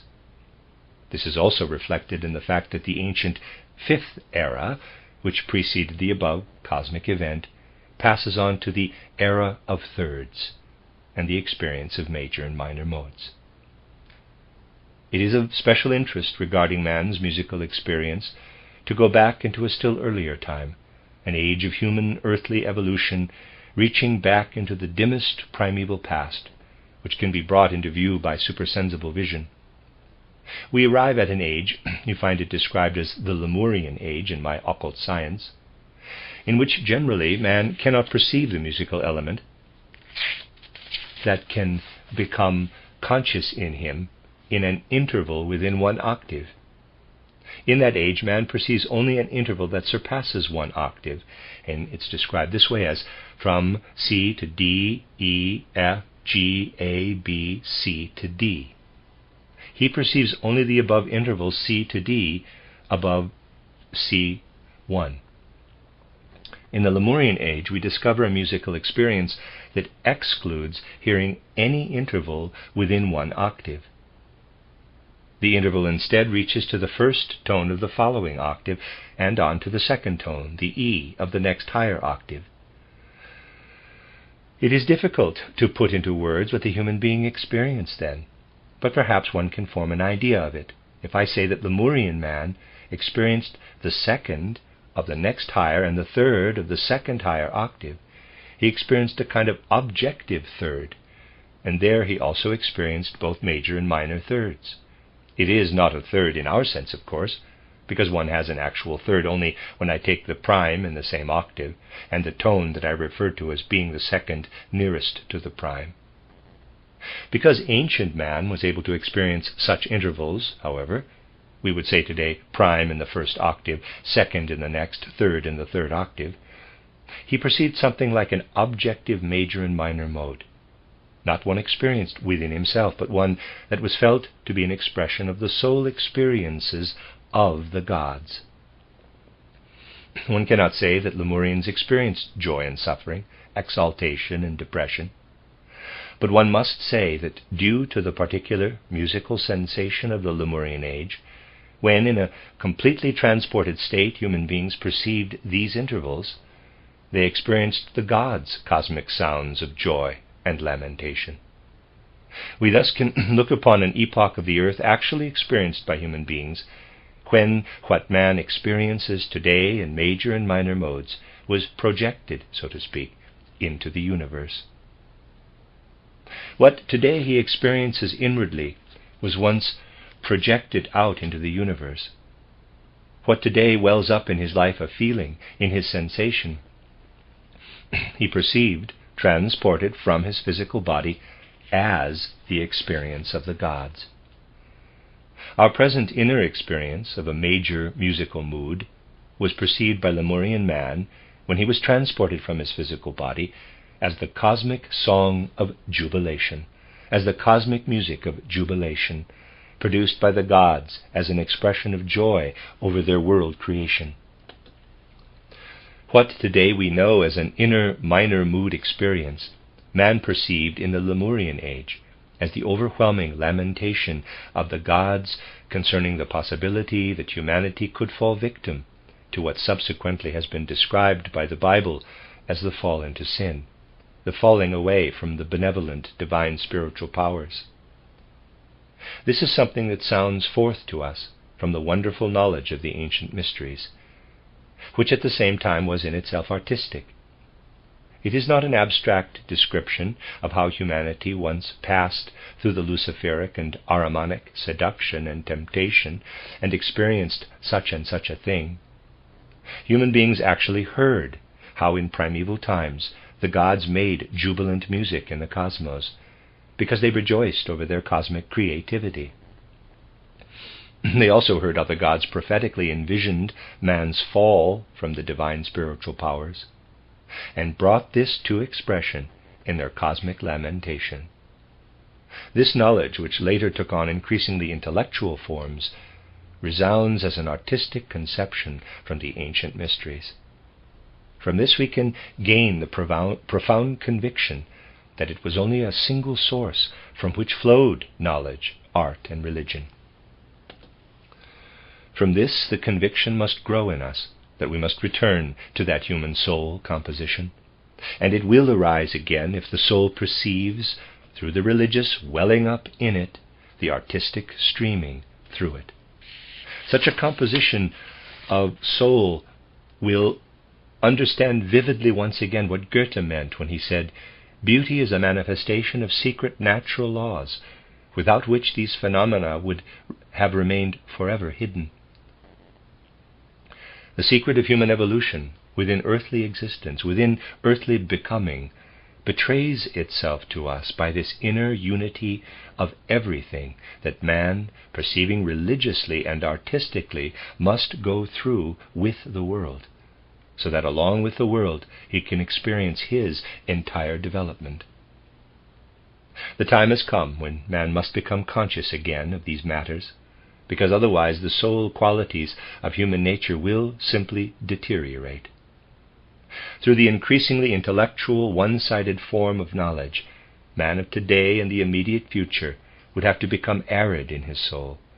The arts grown one-sided would dull his soul, and one-sided religion would drain him of his soul altogether, if he were unable to find the path that could lead him to an inner harmony and union of these three. If he could not find the way to rise out of himself in a more conscious way than was formerly the case, and once again to see and hear the supersensible together with the sense world. When, with the aid of the science of the spirit, one looks back at the ancient great personalities of the dawning Greek culture, whose descendants were men like Aeschylus or Heraclitus, one finds that insofar as they were initiated into the mysteries, these personalities all had the same feeling, born out of their knowledge and their artistic forces of creativity. They felt their artistic creativity just as Homer did, who said, "Sing, O Muse, to me of the wrath of Achilles," not as something personal pervading them, but as something they accomplished in their religious experience in community with the spiritual world. It motivated them to say the following: in primeval times, human beings actually experienced themselves as human beings by withdrawing from themselves during their most important human activities. I explained to you that this was in the case of music, but it was like this also in forming thoughts and communing with the gods. Human beings have lost what they thus experienced. This mood of the loss of an ancient, cognitive, artistic, and religious treasure of humanity weighed heavily on the deeper Greek souls. Another mood must come over modern man. By unfolding the appropriate forces of his soul experience, he must reach the point where he rediscovers what once was lost. I would like to put it like this: man must develop a consciousness, after all we live in the age of consciousness, of how that which has become inward can once again find a way out to the divine spiritual. In one realm, for example, this will be accomplished when the inner wealth of feeling experienced in a melody one day will be discovered in the single tone, at which time the secret of individual tone will be experienced by man.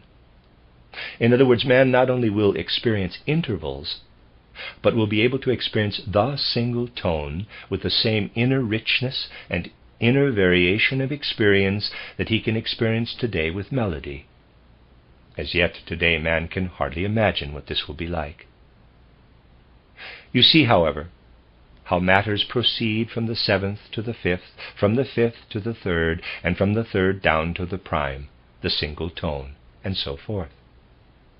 What was once the loss of the divine must transform itself for human evolution, if humanity on earth is not to perish, but to continue its development. The loss must transform itself for earthly humanity into a rediscovery of the divine.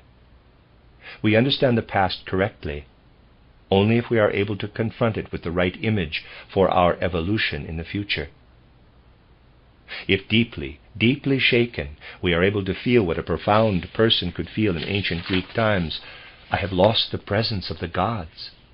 If with a shaken but intensely and warmly striving soul, we are able to counter this with the resolve, we shall bring the spirit that is within us like a seed to blossoming and fruition, so that we can find the gods once again.